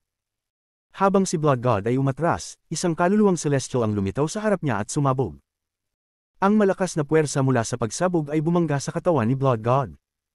Hindi lang isa, hindi mabilang na kaluluwa ng celestial ang nagtipon sa paligid ni Blood God. Ang nakakagulat na killing intent na naipon ay nagdulot ng takot sa mga mata ni Blood God sa unang pagkakataon. Matagal nang hindi niya naramdaman ang banta ng kamatayan. Lalo siyang natakot sa mga kaluluwang dating Celestial Lords dahil ang bawat isa sa kanila ay may nakakatakot na aura. Kung isa lang sa kanila, madaling madi-destroy ni Blood God, at maging dalawa ay hindi magiging problema. Ngunit siya ay nasugatan na, kaya't siya ay napag-iwanan sa isang hindi magandang estado. Qing Shui, papatayin mo ba ako? Ang ekspresyon ni Blood God ay naging mabagsik habang inilaylay ang malalaking manggas. Isang malaking halaga ng enerhiya ng pinagmulan na kayang give-in ng langit at baguhin ng mga batas ay nagsimulang magtipon ng mabilis. Anong kaso kung patayin kita? Sa isang hakbang, humarap si Qing Shui at iniabot ang kanyang kanang kamay. Agad na nagtipon ng malamig na enerhiya at nabuo ang isang madilim na hangin. Ipinakita ni Blood God ang isang desesibong hitsura habang siya ay umatras at dumating sa tabi ni Yao Yun. Itinutok ng kanyang kanang kamay ang gitna ng mga mata ni Yao Yun. Biglang sumabog ang mga mata ni Yao Yun at ang kanyang katawan ay mabilis na lumiit. Parang ang kanyang kaluluwa at laman ay mabilis na nilalamon ng bagay sa loob ng kanyang katawan. Isang miserable na sigaw ang lumabas sa kanyang bibig at ang kanyang mga mata ay naging dugong pula. Ngunit sa mga sandaling iyon, ang kalituhan sa kanyang mga mata ay nawala at isang hindi pa nakitang kailanman ang nagpakita. Ang anino ng isang sinaunang demonyo ay lumitaw sa ibabaw ng kanyang ulo. Mas solid ito kaysa sa dati dahil kakakain lamang nito ng tonic. Mabilis itong lumabas mula sa katawan ni Yao Yun.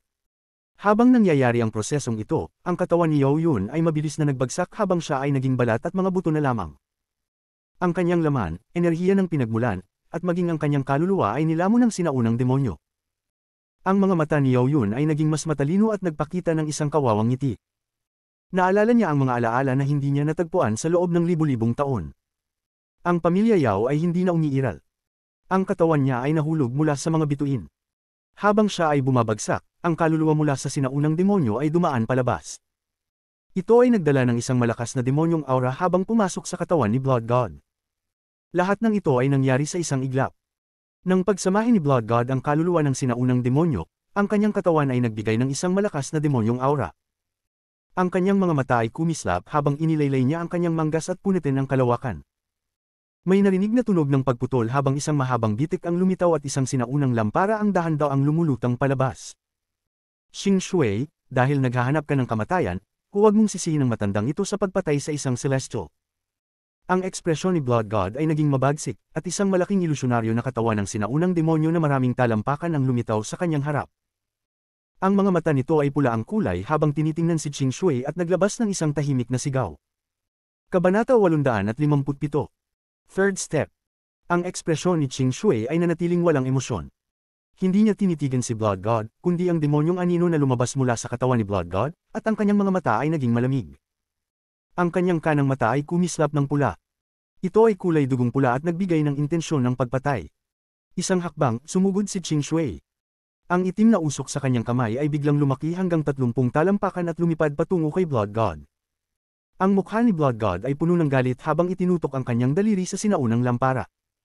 Hindi siya nag-iisa sa paggalaw, pati ang sinaunang demonyo ay itinutok din ang daliri sa sinaunang lampara. May apoy na patuloy na umaalab sa loob ng sinaunang lampara. Hindi kalayuan, ang mga mata ni Wang Lin ay nakatutok sa sinaunang lampara mula nang ito ay lumabas. Malinaw niyang nakita ang anino ng isang babaeng naghihirap sa loob ng sinaunang lampara. Isang pakiramdam ng kalungkutan ng tila kumalat mula sa apoy. Sa isang ituro ni Blood God, ang apoy sa loob ng sinaunang lampara ay lumakas ng malupit. Pagkatapos, ang anino ng isang malaking sinaunang demonyo ay biglang sumabog mula sa sinaunang lampara. Ang sinaunang demonyo ay halos kapareho ng demonyong anino na nakapaligid kay Blood God.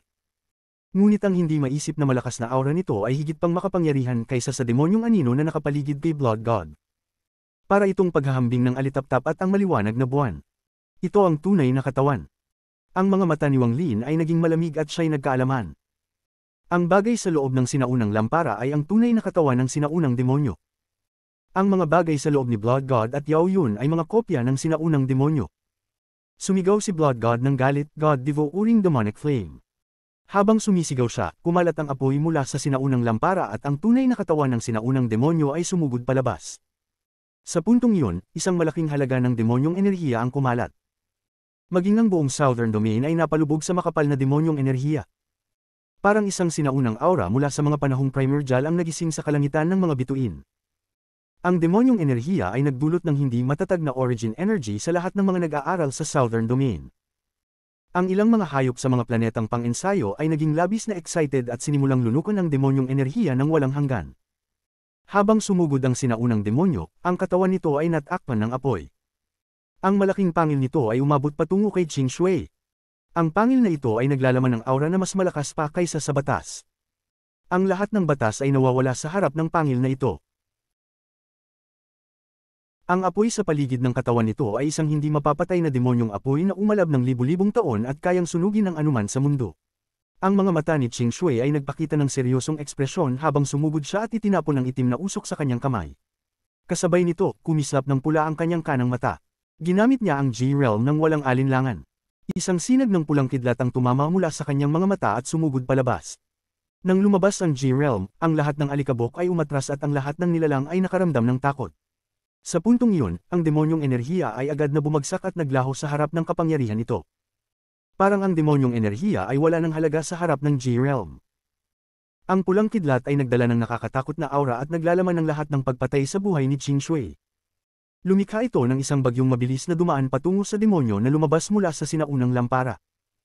Ang mga mata ng sinaunang demonyo ay nagpakita ng pagkabigla. Hindi ito umatras habang inabot nito at hinawakan ng G-Realm.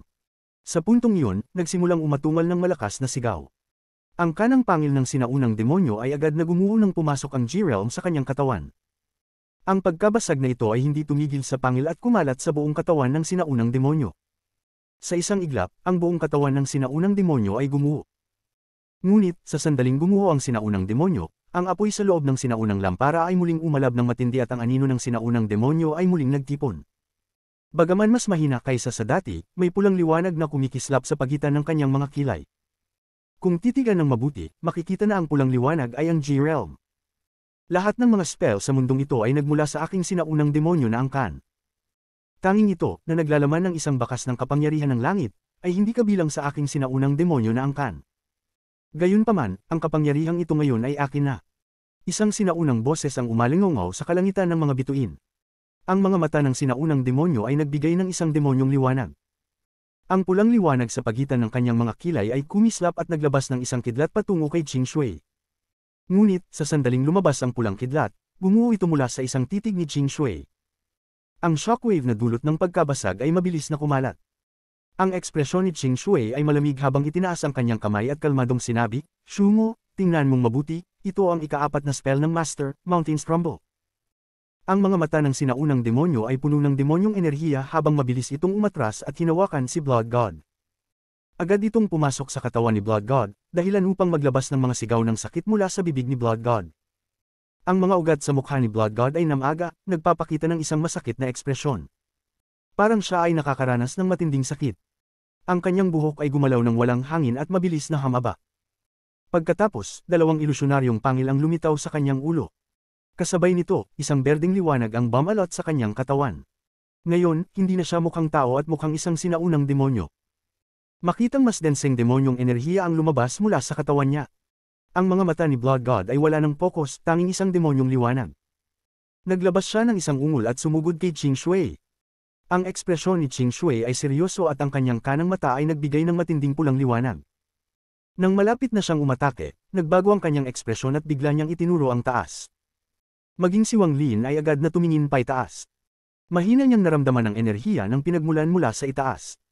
Ang enerhiyang ito ay hindi malakas, ngunit si Wang Lin ay may pakiramdam na kahit isang isipan mula sa aura na ito ay sapat upang siya ay maglaho bilang pinagmulan ng enerhiya. Ito ang ikatlong hakbang. Ang ekspresyon ni Wang Lin ay labis na nagbago. Maging si Blood God, na nagiging mabangis, ay agad na tumingin paitaas at nagbago ang kanyang ekspresyon. Tama na. Isang kalmadong boses ang dahan-daw ang lumitaw mula sa mga bituin.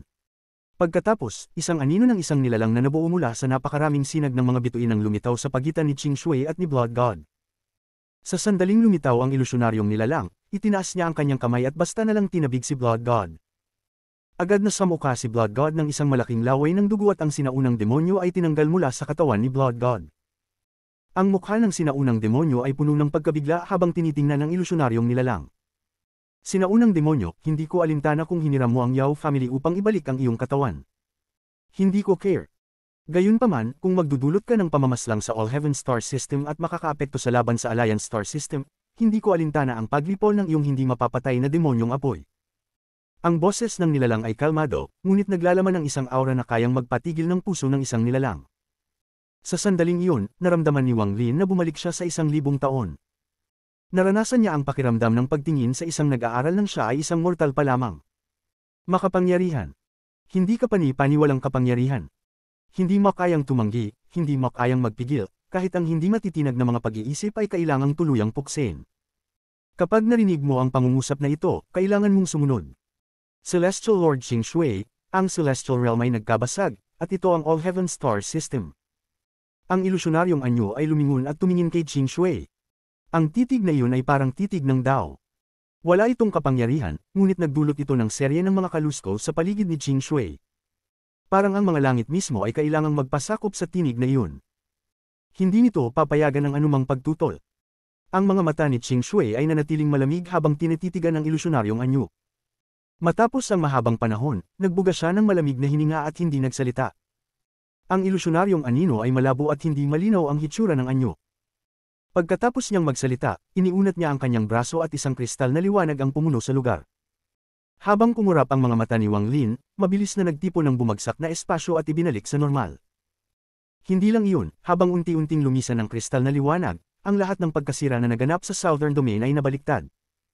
Kahit ang demonic energy na naabsorb ng ilang mga hayop sa mga cultivation planets ay tahimik na nawala. Kung magpapatuloy pa kayo sa paglalaban, papatayin ko kayong pareho. Matapos sabihin ng mga kalmadong salitang iyon, ang kristal na liwanag ay nawala na parang wala nang nangyari. Gayunpaman, ang mga huling salitang iyon ay maaaring magdulot ng takot sa anumang nilalang. Isang bahagi lamang ng killing intent ng taong iyon ang naipamalas, ngunit sapat na iyon upang magbago ng kulay ang mundo. Kung ang lahat ng iyon ay inilabas, mawawala na ang mga bituin. Tahimik na nagmuni-muni si Blood God sandali bago kuhanin ang ancient lamp. Hindi man lang siya lumingon kay Qing Shui habang nagsanib siya sa mundo at naglaho. Sila na lang ni Qing Shui at Wang Lin ang natirang tao. Hindi pa rin nakakabawi si Wang Lin mula sa pagkabigla. Ang pagkabiglang iyon ay isang bagay na hindi niya malilimutan. Tiyak na si Wang Lin na ang ilusyonaryong anino ay isang cultivator ng ikatlong hakbang. Ang taong iyon ay lumitaw ng walang pinakamaliit na pagbabago, at ang pakiramdam ng takot mula sa kanyang kaluluwa ay napakalakas na hindi ito nawawala. Parang kailangan lang niyang mag-isip ng isang beses para gumuho ang buong Southern Domain. Pumikit si Wang Lin. Matapos ang mahabang panahon, pinigilan niya ang pagkabigla sa kanyang puso, pinagtimpla ang kanyang mga kamay kay Qing Shui, at sinabi, "Salamat, hinding-hindi ko malilimutan na iniligtas ako ng senior." Ang mga mata ni Qing Shui ay tumingin sa mga malalayong bituin at ang kanyang mga mata ay puno ng kalungkutan. Matapos ang matagal na panahon, nawala ang kalungkutan at tiningnan niya si Wang Lin at tahimik na nagsabi, "Huwag mong pasalamatan ako. Wala akong pakialam kung paano mo natutunan ang Call the Wind, ngunit dahil natutunan mo ito, ikaw ay isang cross-generation disciple ng aking guro. Wala akong mga ugnayan sa sistemang ito. Ang pagkikita natin ay ayos ng aking guro.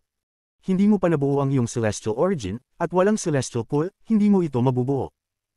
Ngayon na mayroong Thunder Celestial Temple 108 celestial title competition, ang 36 na Heaven Celestials ay may karapatang mag-access sa celestial pool. Dapat mong ipaglaban iyon. Kabanata 858. Target, ang 108 celestial titles. Kung magtatagumpay ka, ituturo ko sa iyo ang Summon the Rain at Magical Arsenal. Kung hindi, wala kang kapalaran sa dalawang celestial spells na ito. Iniligtas kita minsan, at maaring ituring na iyon ay pagtupad ko sa karma mo kay Master.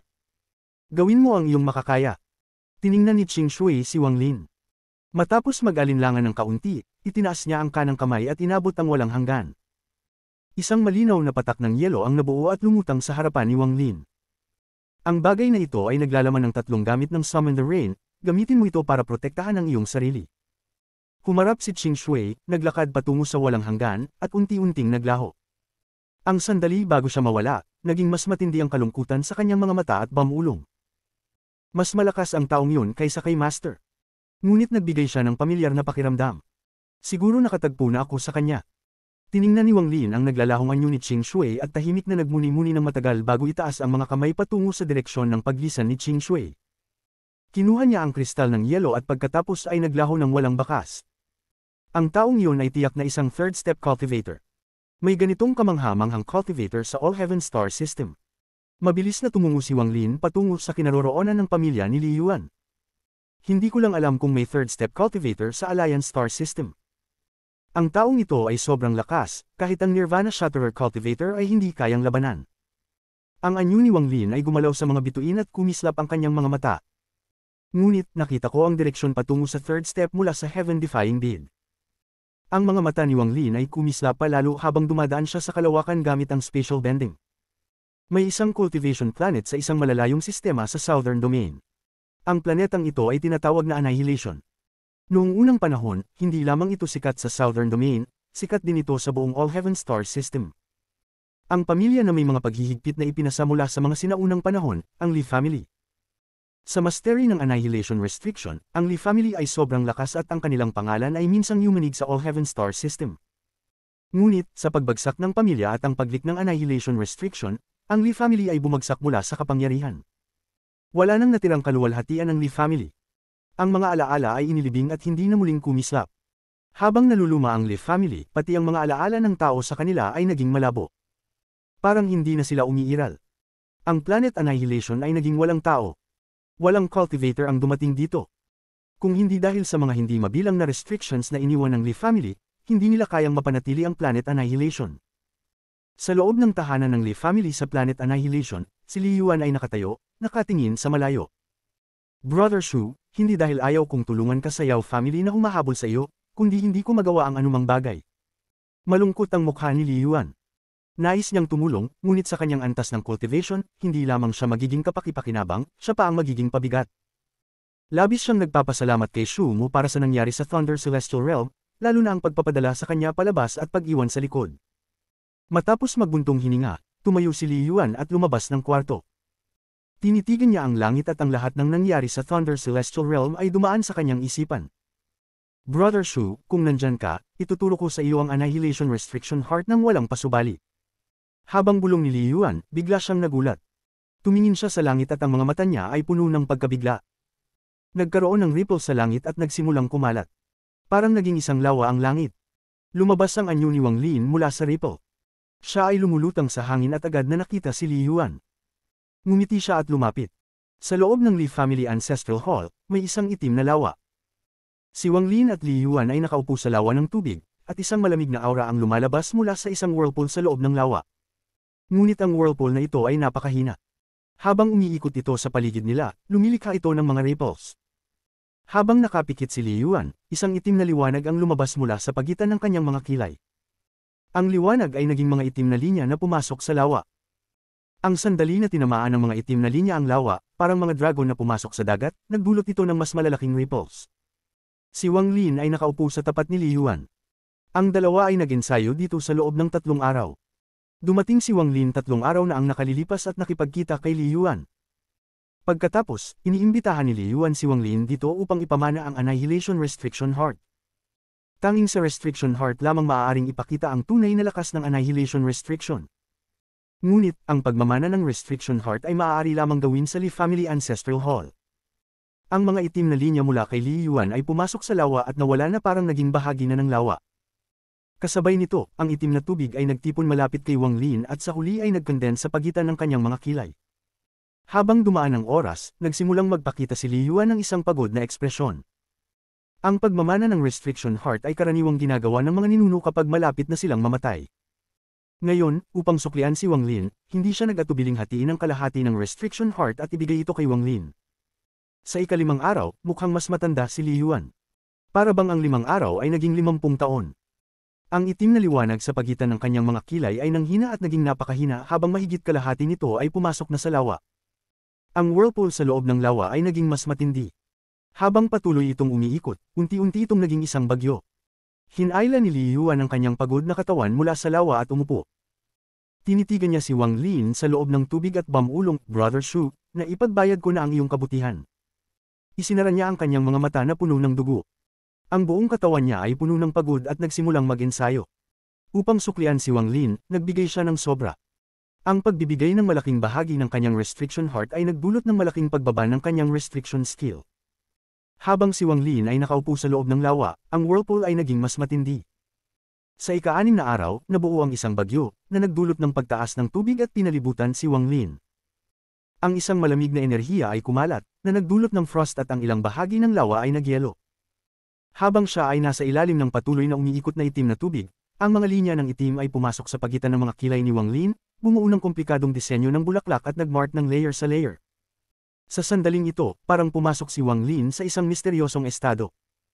Lahat ng bagay tungkol sa Annihilation Restriction ay lumabas sa kanyang isipan at nagsimula itong ihambing at pagsamahin sa kanyang mga dating kaalaman tungkol sa restrictions.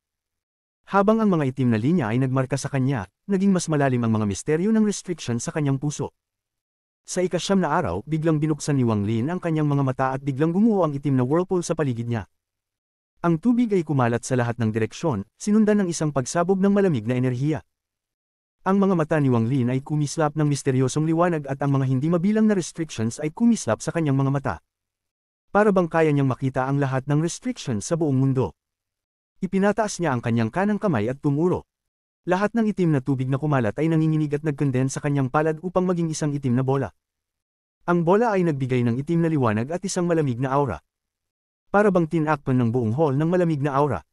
Habang tinitingnan ng itim na bola, isinara ni Wang Lin ang kanyang mga mata. Pagkalipas ng ilang sandali, binuksan niya ang kanyang mga mata at binangga ang kanyang bag ng paghawak. Isang malaking halaga ng lupa ang lumipad palabas. Ang lupang ito ay kinolekta niya sa Thunder Celestial Realm sa ilalim ng gabay ni Li Yuan. Inalag ni Wang Lin ang kanyang kamay at ang lahat ng lupa ay pumasok sa itim na bola. Ang itim na bola ay unti-unting tumigas. Kasabay nito, dumura si Wang Lin ng isang hininga ng Essence Origin Energy.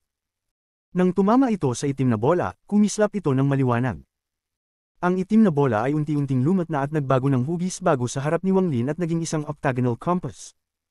Bawat henerasyon ng Annihilation Restriction na inapo ay dapat magkaroon ng kanilang sariling Heart Restriction Compass. Congratulations, Brother Shu! Binuksan ni Li Yuan ang kanyang pagod na mga mata at ngumiti. Isang tapat na ngiti, walang peking. Ang compass sa kamay ni Wang Lin ay pumasok sa kanyang palad. Dumaan ito sa kanyang katawan at kumislap sa pagitan ng kanyang mga kilay bago nawala. Lumapit si Wang Lin kay Li Yuan at nag-clasp ng kanyang mga kamay. Maraming salamat, Brother Li. Ngumiti ng mahina si Li Yuan at inalag ang ulo. Walang anuman, Brother Shu. Ikaw ay tagapagligtas ng Li family, kaya't natural lang para sa akin ang gawin ito. Ano ang plano ni Brother Shu ngayon? Nagmuni-muni si Wang Lin. Maraming araw na ang nakalipas, nang dumating siya sa Planet Annihilation at nakilala si Li Yuan, maraming bagay ang ibinahagi ni Li Yuan. Nalaman din niya ang tungkol sa kanyang titulong Master Demon. Naisip ni Wang Lin ang sinabi ni Li Yuan, na ang Thunder Celestial Temple's 108 Celestials Battle ay gagamitin ng 4 na domain bilang arena, at puno ang puso ni Wang Lin ng determinasyon. Hindi lang dahil sa dalawang malaking celestial spells na binanggit ni Qing Shui, kundi pati na rin ang pangako mula sa Ziyang family mula sa Planet Donglin. Ang 36 na Heaven Celestials ay makakakuha ng pangako mula sa Thunder Celestial Temple at sa dalawang pamilya ng cultivation na may mga pamamana mula sa sinaunang panahon. Ang mga mata ni Wang Lin ay kumislap at nagtanong, Brother Li, interesado ka bang maglaban para sa isa sa mga 108 Celestial Titles? Nagmuni-muni si Li Yuan. Matapos ang matagal na panahon, ngumiti siya ng malungkot. Walang kwenta kung pupunta ako sa ngayon. Ako'y naghahanda na magtago at mag-ensayo upang makatawid sa Illusory Yin stage. Ang mga mata ni Li Yuan ay puno ng determinasyon habang nagsasalita siya. Kailangan niyang magsikap upang magtagumpay at muling dalhin ang kaluwalhatian sa kanyang pamilya. Tumanggo si Wang Lin at tahimik na nagsabi, sa talento ni Brother Li, ang tagumpay ay tanging usapin ng panahon. Nagmuni siya ng sandali bago pindutin ang kanyang bag at kinuha ang isang piraso ng jade. In-engrave niya ang Thunder Origin spell sa loob. Brother Li, mayroong isang cultivation method sa loob ng jade nito. Kung mag-iingat kang mag-ensayo, tiyak na tataas ang iyong pagkakataon na magtagumpay. Kinuha ni Li Yuan ang jade. Pagkatapos nitong siyasatin, nagulat siya. Bagamat ang Li family ay may pamamana mula sa mga sinaunang panahon, marami sa mga ito ay nawala. Ang tanging natira na lang sa kanila ay ang Annihilation Restriction. Sa katunayan, sila ay mas mababa pa kaysa sa mga karaniwang pamilya ng cultivator sa kasalukuyan. Kahit na ang Thunder Origin spell mula sa Thunder Celestial Temple ay hindi naman ganoon kahalaga, bihira pa rin ito. Tumanggaw siya at nagsabi, Brother Shu, hindi ko na kailangang magpasalamat, dahil tayong dalawa lang naman. Kung isang araw makakamtan ko ang isang breakthrough, hahanapin kita. Magkasama tayong maglalakbay sa mga bituin tulad ng dalawang celestial. Isang masayang okasyon yun. Ngumiti si Wang Lin at nagsabi, Brother Li, Palm. Pagkatapos nito, humakbang siya. Nagkaroon ng mga ripple sa ilalim ng kanyang mga paa at siya ay nawala. Kabanata 859. Pagdating. Ang Thunder Celestial Temple ay magbibigay ng 108 celestial titles. Ang 4 na domain ay magiging arena para sa isang matinding kompetisyon. Ito ang kauna-unahang pagkakataon na magkakaroon ng pagbibigay ng celestial titles mula nang mag-collapse ang Celestial Realm. Nariyan din si Celestial Lord Qing Shui na magtuturo ng mga celestial spells. Bukod pa rito, may pangako mula sa dalawang sinaunang pamilya at ang misteryosong pamilya mula sa primal na panahon na magbibigay ng karapatang gamitin ang Celestial Pool. Lahat ng ito ay nagtulak sa kompetisyon para sa Celestial Title sa isang rurok. Ginagamit nila ang kompetisyon sa Celestial Title upang itulak ang laban ng intensyon ng buong All Heaven Star System sa kanyang rurok bago ang laban kontra sa Alliance Star System. Hindi mabilang na mga pamilya ng cultivators mula sa 4 na domain ang magpapadala ng kanilang mga tao sa mga itinalagang arena. Pagkatapos, sa pangunguna ng isang messenger ng Thunder Celestial Temple bilang hukom, pipiliin ng 108 na tao mula sa bawat domain upang ipadala sa Thunder Celestial Temple para sa huling kompetisyon. Southern Domain, isa sa 3 pangunahing planeta, Planet Earth Flame. Ang espasyo na libu-libong kilometro ang layo mula sa planeta ay napuno ng maliwanag na liwanag. Libu-libong kilometro ang layo, isang lugar na puno ng hindi mabilang na mga cultivator. Dito ginaganap ang labanan para sa Southern Domain. Libu-libong kilometro ang layo, may mga hindi mabilang na asol na bato na lumulutang. May isang tao o ilang tao na nakaupo sa bawat bato. Ang mga asol na bato ay nakakalat sa buong lugar. Ang mga asul na bato ay inihanda ng Southern Domain para sa mga tao na nais manood ng kompetisyon. Sa ngayon, hindi bababa sa 10,000 cultivator ang nakakalat sa mga asul na bato. Iba-iba ang kanilang mga antas ng cultivation, ngunit karamihan sa kanila ay mga cultivator sa unang hakbang. Bukod sa pagsama sa mga miyembro ng pamilya na dumating para sa kompetisyon, dumating din sila upang palawakin ang kanilang pananaw sa pamamagitan ng pagtingin sa ilang celestial spells. May mga maraming pulang bato sa gitna ng hindi mabilang na asul na bato, at bawat cultivator na nakaupo sa isa ay may kumikislap na mata na puno ng labanang intensyon. Sila ang mga tao na nakakuha ng karapatang makipaglaban para sa celestial title sa Southern Domain. May mga 300 hanggang 400 pulang bato. Ang 108 na tao na magkakaroon ng karapatang pumunta sa Thunder Celestial Temple ay pipiliin mula sa mga ito. Sa sandaling ito, sa loob ng arena na may lawak ng libu-libong kilometro, 2 cultivator ang naglalaban. Ang iba't ibang spells ay kumakalat sa buong lugar, at ang 2 panig ay magkapareho sa lakas. Lahat ng mga manunood ay tinitingnan ito ng mabuti, lalo na ang mga susunod na makikipaglaban. Mas lalo silang nagmamasid. Siyempre, may mga cultivators na isang sulyap lang at tumalikod na. Halatang hindi interesado sa ganitong laban. Si Zon Kunglai ay isa sa kanila. Ang Zon family ay isang malaking pamilya. Si Zon Kunglai ang pinakamahusay na kabataan ng Zon family. Ang mga hinihingi ng pamilya sa kanya ay makapasok sa top 10 sa kompetisyon ng Southern Domain. Top 10. Kung walang mangyaring masama, tiyak na makakamtan ko. Ang matalim na tingin ni Zon Kunglai ay dumaan sa buong lugar at napadpad sa isang pulang bato. Sa pulang batong iyon nakaupo si Shin Gong-hu na nakapikit ang mata. Parang naramdaman ni Shin Gong-hu ang titig ni Zon Kunglai at binuksan ang kanyang mga mata. Nagngitian silang dalawa at binawi ang kanilang mga tingin. Nang bawiin ni Shin Gong-hu ang kanyang tingin, tinitigan niya ang kalawakan na may lungkot na ekspresyon. Noong una, nais niyang tulungan ang kanyang Panginoon nang malaman niyang hinahanting siya ng Yao family. Ngunit ang ninuno ng Shin Gong family ay personal na lumabas upang pigilan siya. Bagaman ayaw ni Shin Gong-hu, napilitan din siyang magpasakop. Ngunit hindi niya maiwasang magngisi. Talaga namang naghahanap ng kamatayan ng Yao family sa pamamagitan ng pag-provoke sa kanyang Panginoon.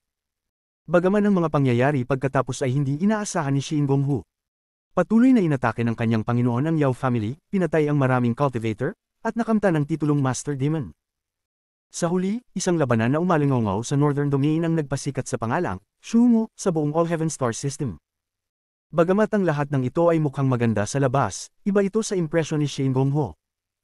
Tahimik siya ng matagal, iniisip ang lahat ng nangyari at nakaramdam ng kalungkutan sa kanyang puso. Sa talino ni Shin Gong-hu, mayroon siyang mga hinuha. Natakot ako na si Shumo ay hindi kasing lakas ng aking inaasahan. Takot akong ang kanyang cultivation level ay mas mababa pa kaysa sa akin. Kahit gaano siya kasipag sa pagpapalakas ng kanyang cultivation, marahil ay nasa peak corporeal yang level siya tulad ko. Hay! Ang puso ni Shin Gong-hu ay puno ng mga komplikadong emosyon nang binawi niya ang kanyang tingin mula sa kalawakan. Ang puso ni Zon Kunglai ay kasing komplikado rin tulad ni Shin Gong-hu. Kasing talino siya ni Shin Gong-hu, at nang makarating sa kanya ang balita na hinahunting ng Yao family si Wang Lin, unti-unti niyang natanto ang katotohanan. Puno rin siya ng kalungkutan. Shumo! Hay, hindi ko inaasahan na kahit ako, si Zon Kunglai, ay magkakaroon ng araw na malilinlang ako. Hindi dahil hindi ko nakita ang kanyang cultivation, kundi dahil wala naman talagang makikita, yun na nga ang kanyang cultivation level. Siguro nagkaroon siya ng swerte na maabot ang corporeal yang sa Thunder Celestial Realm at hindi niya itinatago ang kanyang cultivation gaya ng akala ko. Hanggang ngayon, ang taong ito ay marahil ay nasa corporeal yang stage pa rin. Mali ako tungkol sa kanya. Ang malalim na buntong hininga ni Zon Kunglai ay puno ng pagkabigo. Si Zon yun ay nakaupo sa isang asul na bato sa likod ni Zon Kunglai. Nang makita niyang naguguluhan siya, nagbuntong hininga siya. Alam niya na iniisip ng kanyang pinsan si Senior. Sa mga nakaraang araw, ang pangalan ni Senior ay sumikat sa buong All Heaven Star System. Tuwing naaalala niya ang nangyari sa Thunder Celestial Realm, siya ay naguguluhan. Kung hindi dahil kay Senior na nanguna, baka patay na siya ngayon. May isa pang pulang bato kung saan nakaupo si Tang Yanfeng. Nakita niya ito at nag-smirk siya ngunit hindi nagsalita. Si Zhang Kunglai, Shin Gong-hu, at Tang Yanfeng ay kilala sa Southern Domain. Tinawag silang tatlong salot ng Southern Domain.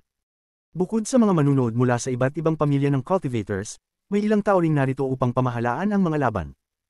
3 sa kanila ay mula sa Thunder Celestial Temple. 2 sa 3 ay nakasuot ng mga berdeng robe at may malamig na mata habang pinagmamasdan ang lahat ng nangyayari. Ang isa naman ay matanda na at nakasuot ng purple robe. Nakapikit siya na para bang hindi siya nagmamalasakit sa lahat ng nangyayari sa kanyang harapan. Ang dalawang green-robed messengers ng Thunder Celestial Temple ay labis na magalang sa purple-robed elder. Kahit ang mga ninuno ng Southern Domain ay labis na magalang sa kanya. Bukod sa tatlong ito, naruroon din ang mga ninuno ng mga pamilya ng cultivators sa Southern Domain. Ang mga taong ito ay nakaupo sa mga puting bato. Kaunti lamang ang mga puting bato, wala pang 10, ngunit bawat tao na nakaupo sa mga iyon ay napakakilala. Ngunit ang ninuno ng Shenggong family at sila Yanzi ay wala dito. Ang laban sa loob ng arena ay unti-unting natatapos. Maingat na pinagmamasdan ng dalawang pamilya ng cultivators ang laban. Pagkatapos ng ilang sandali, isang katawan ng mandirigma ang nanginginig ng tamaan ng spell. Ang kanyang mukha ay naging mapatla at damyugo mula sa sulok ng kanyang bibig. Nang makita niyang hinahabol siya ng kanyang kalaban, nagbuntong hininga siya at nagsabi, "Tinatanggap ko ang pagkatalo." Isang tawa ang nagmula sa taong tumutugis sa kanya. Lumiko siya at tumigil sa pagtugis. Isang anino ang lumitaw sa loob ng arena, isa sa mga green-robed messengers ng Thunder Celestial Temple. Lumitaw siya sa isang kidlat at mabilis na in-sweep ang arena at mahinahong sinabi, "Si Lie ang nanalo." Habang ang laban ay nangyayari sa labas ng Planet Earth Flame, ang anyo ni Wang Lin ay lumitaw sa kalawakan na daan-daang libong kilometro ang layo. Malupit ang kanyang mga mata habang tinitingnan ang kalawakan. Sinabi ni Li Yuan na ang kompetisyon ng Southern Domain ay nakatakda sa Planet Earth Flame. Ang bawat kalahok ay nangangailangan ng qualification token mula sa Southern Domain upang makilahok. Kung wala kang token, hindi ka pinapayagang pumasok, at kapag nagsimula na ito, ang lugar sa loob ng 100,000 kilometro ay isasara. Kung huli ka, hindi ka papayagang pumasok. Nag-smirk si Wang Lin at humakbang pasulong. Ang ripples ay lumitaw sa ilalim ng kanyang mga paa at pagkatapos ng isang ikalawang hakbang, siya ay nawala. Sa loob ng 100,000 kilometro ng Planet Earth Flame, may mga cultivators na nakaupo sa bawat 10,000 kilometro. Bumuo sila ng mga bilog na pumapalibot sa Planet Earth Flame at pinipigilan ng mga hindi kilala mula sa pagpasok. Ang mga hibla ng spiritual energy ay dumadaloy mula sa kanila, at mahigpit silang konektado, bumubuo ng isang network. Sa sandaling may magbago sa posisyon ng isa, agad itong mapapansin ng iba.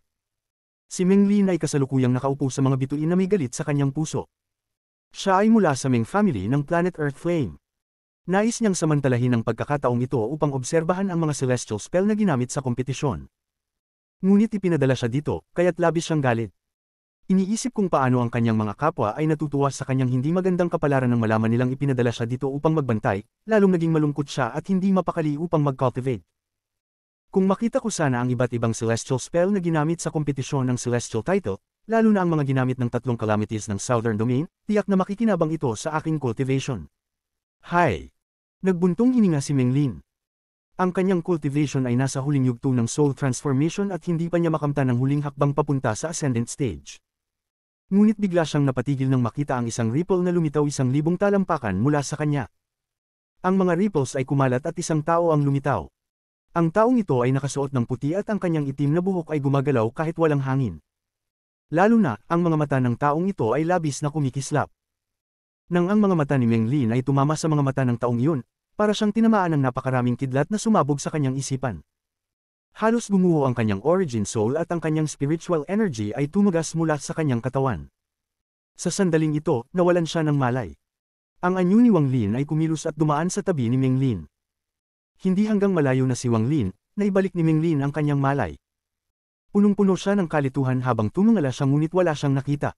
Kakaiba, bakit parang pumasok ako sa isang trance? Hinaplos ni Meng Lin ang kanyang ulo at hindi makapag-isip ng dahilan. Pagkatapos magbuntong hininga, nagsimula siyang mag-cultivate. Kamangha-mangha, sa pagkakataong ito ay naging matagumpay siya at mabilis na pumasok sa kanyang cultivation. Kabanata 860. Gusto ko ang first place. Hindi nagsanib sa mundo si Wang Lin nang pumasok siya sa loob ng 100,000 kilometro mula sa Planet Earth Flame. Sa halip, naglakad siya ng hakbang-hakbang at lalong pabilis ng pabilis. Ang dahilan kung bakit hindi siya nagsanib sa mundo at gumamit ng spatial bending ay dahil ang laban na ito ay labis na mahalaga sa kanya.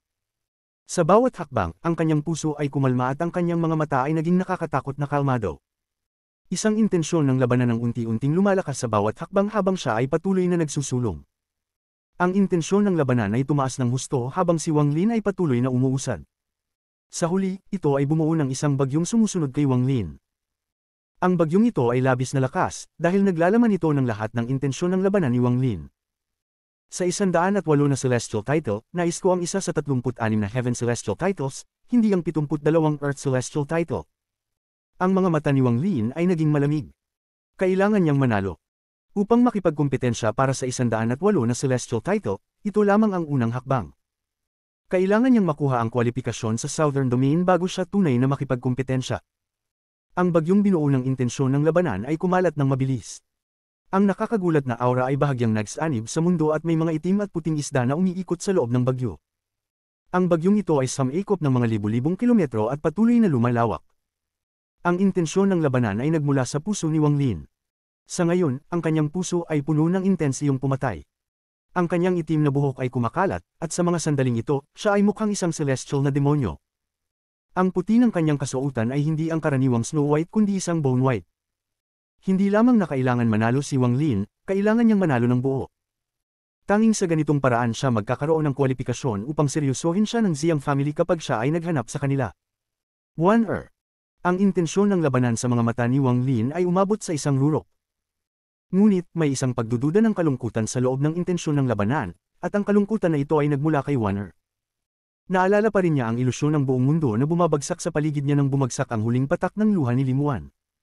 Ang pakiramdam ng kalungkutan at pag-iisa.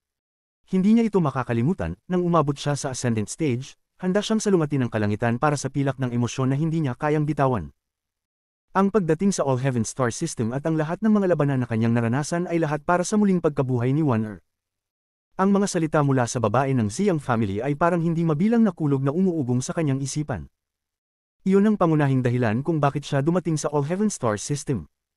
Hindi siya maaaring matalo. Nandyan din ang pagsubok ni Qing Shui. Hindi papayagan ni Wang Lin na matalo siya. Habang hawak ang matinding paniniwala at hindi matitinag na intensyon ng labanan, ang energy ng pinagmula ni Wang Lin ay umiikot ng mabilis. Ang bagyo sa likuran niya ay lumaki at ang mga isdang yin at yang ay umiikot ng mas mabilis. Ang malakas na intensyon ng labanan ay kumalat ng mabilis at umuugong sa loob ng 10,000 kilometro mula sa planet Earth Flame.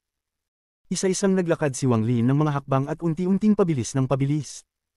Siya ay ilang beses na mas mabilis kaysa sa kidlat, kaysa sa meteor, at kahit sa isang sinag ng liwanag. Sa bilis na ito, si Wang Lin ay dumiretso sa lugar na nasa loob ng 30,000 kilometro mula sa planet Earth Flame. Sa sandaling ito, ang dalawang cultivator na naglalaban ay agad na napakaputla at puno ng takot. Nakalimutan pa nilang patayin ang isa't isa. Tumungala sila patungo sa pinagmulan ng takot na kanilang naramdaman. Sa sandaling iyon, hindi lamang ang dalawang ito, kundi pati na rin ang ekspresyon ng halos lahat ng naruroon sa loob ng 10,000 kilometro ay nagbago habang tumingin sila sa malayo. Kahit ang dalawang mensahero na nakasuot ng asul na damit mula sa Thunder Celestial Temple ay naramdaman ang kanilang mga puso na kumakalabog, at ang lahat ng dugo sa kanilang katawan ay tila tumigas. Tanging ang kanilang pinagmula na enerhiya ang kumilos ng mabilis sa kanilang mga katawan. Para bang hindi nila kayang magpigil kung hindi nila ito gagawin. Ang mga ninuno ng mga cultivation family ay lahat nagbukas ng kanilang mga mata mula sa kanilang pagsasanay. Tinutok nila ang kanilang mga mata sa malayo at ang kanilang mga mata ay kumislap sa gulat. Anong lakas ng intensyon ng labanan? Kung naramdaman nila ito, hindi na kailangang pag-usapan ng iba pang mga tao. Lahat ng mga cultivator na nanunood ay gulat na gulat habang tinitingnan nila ang malayo. Ang spiritual energy sa loob ng kanilang mga katawan ay nagsimulang mag-aktibo ng mabilis nang wala sa kanilang kontrol. Nang harapin ang malawak at hindi maipaliwanag na intensyon ng labanan na ito, kung hindi nila ito gawin, hindi makakayanan ng kanilang mga puso. Ang intensyon ng labanan na ito ay sobrang lakas, sobrang tindi, at sobrang mapanupo. Labanan. Ang walang katapusang intensyon ng labanan ay tila bumuo ng salitang, labanan, na umuugong sa mga tainga ng lahat ng mga cultivator sa paligid. Bagamat ang salitang ito ay tahimik, ito ay umugang sa isip ng lahat ng mga cultivator. Ang mga may mahihinang cultivation ay agad na damyugo at nasaktan. Nang matalo sila sa intensyon ng labanan na ito, isang hindi maipaliwanag na pag-iisip ang nabuo sa kanilang isipan. Ang mga mata ni Shin Gonghuo ay pumutok at bigla siyang tumayo. Isang hindi matitinag na pakiramdam ang sumabog mula sa kalaliman ng kanyang kaluluwa, parang isang baha. Sa kanyang isipan, parang may isang primordial beast na dumadaan mula sa malayo.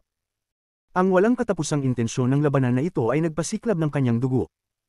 Para bang siya ay humihinga at kung hindi siya magpapalabas ng hininga, siya ay masasaktan.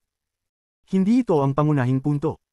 Ang pangunahing punto ay may isang pakiramdam na pamilyar sa loob ng intensyon ng labanan.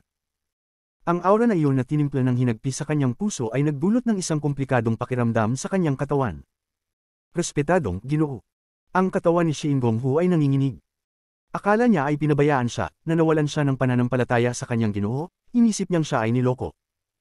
Ngunit sa mga sandaling iyon, isang lakas ang nagpakita sa kanyang katawan na muling nagpasigla sa kanya, ngunit sa pagkakataong ito ay may kalituhan. Roar! Ang sigaw ni Shin Gonghu ay umabot sa kanyang katawan. Ang aura na ito ay sumipsip sa lahat ng komplikadong emosyon sa loob niya at kalaunan ay naging intensyon ng labanan din. Ang intensyon ng labanan na ito ay pumutok na parang isang malaking dragon. Hindi lamang siya. Sa sandaling ito, si Zhang Kunglai ay tumayo rin at tumingin sa harap. Wala siyang kakayahang madama si Shu Mu tulad ni Shin Gonghu, ngunit mula sa pamilyar na aura na naramdaman niya sa loob ng intensyon ng labanan, mayroon siyang mga hinala. Sa ilalim ng presyon mula sa intensyon ng labanan at hindi matitinag na kalikasan ng Zhang family, siya ay parang isang hindi tinagilid na espada. Isang nakamamatay na intensyon ng labanan ang pumutok mula sa kanya matapos ilabas ni Shin Gonghu ang kanyang intensyon ng labanan. Ang intensyon ng labanan na ito ay naging isang dragon, ngunit ito ay isang espada ng enerhiya na dragon, at tumama mula sa kanyang katawan. Si Tang Yanfeng ay dahan-dahang tumayo habang isang matinding intensyon ng pamatay ang sumabog mula sa kanyang katawan.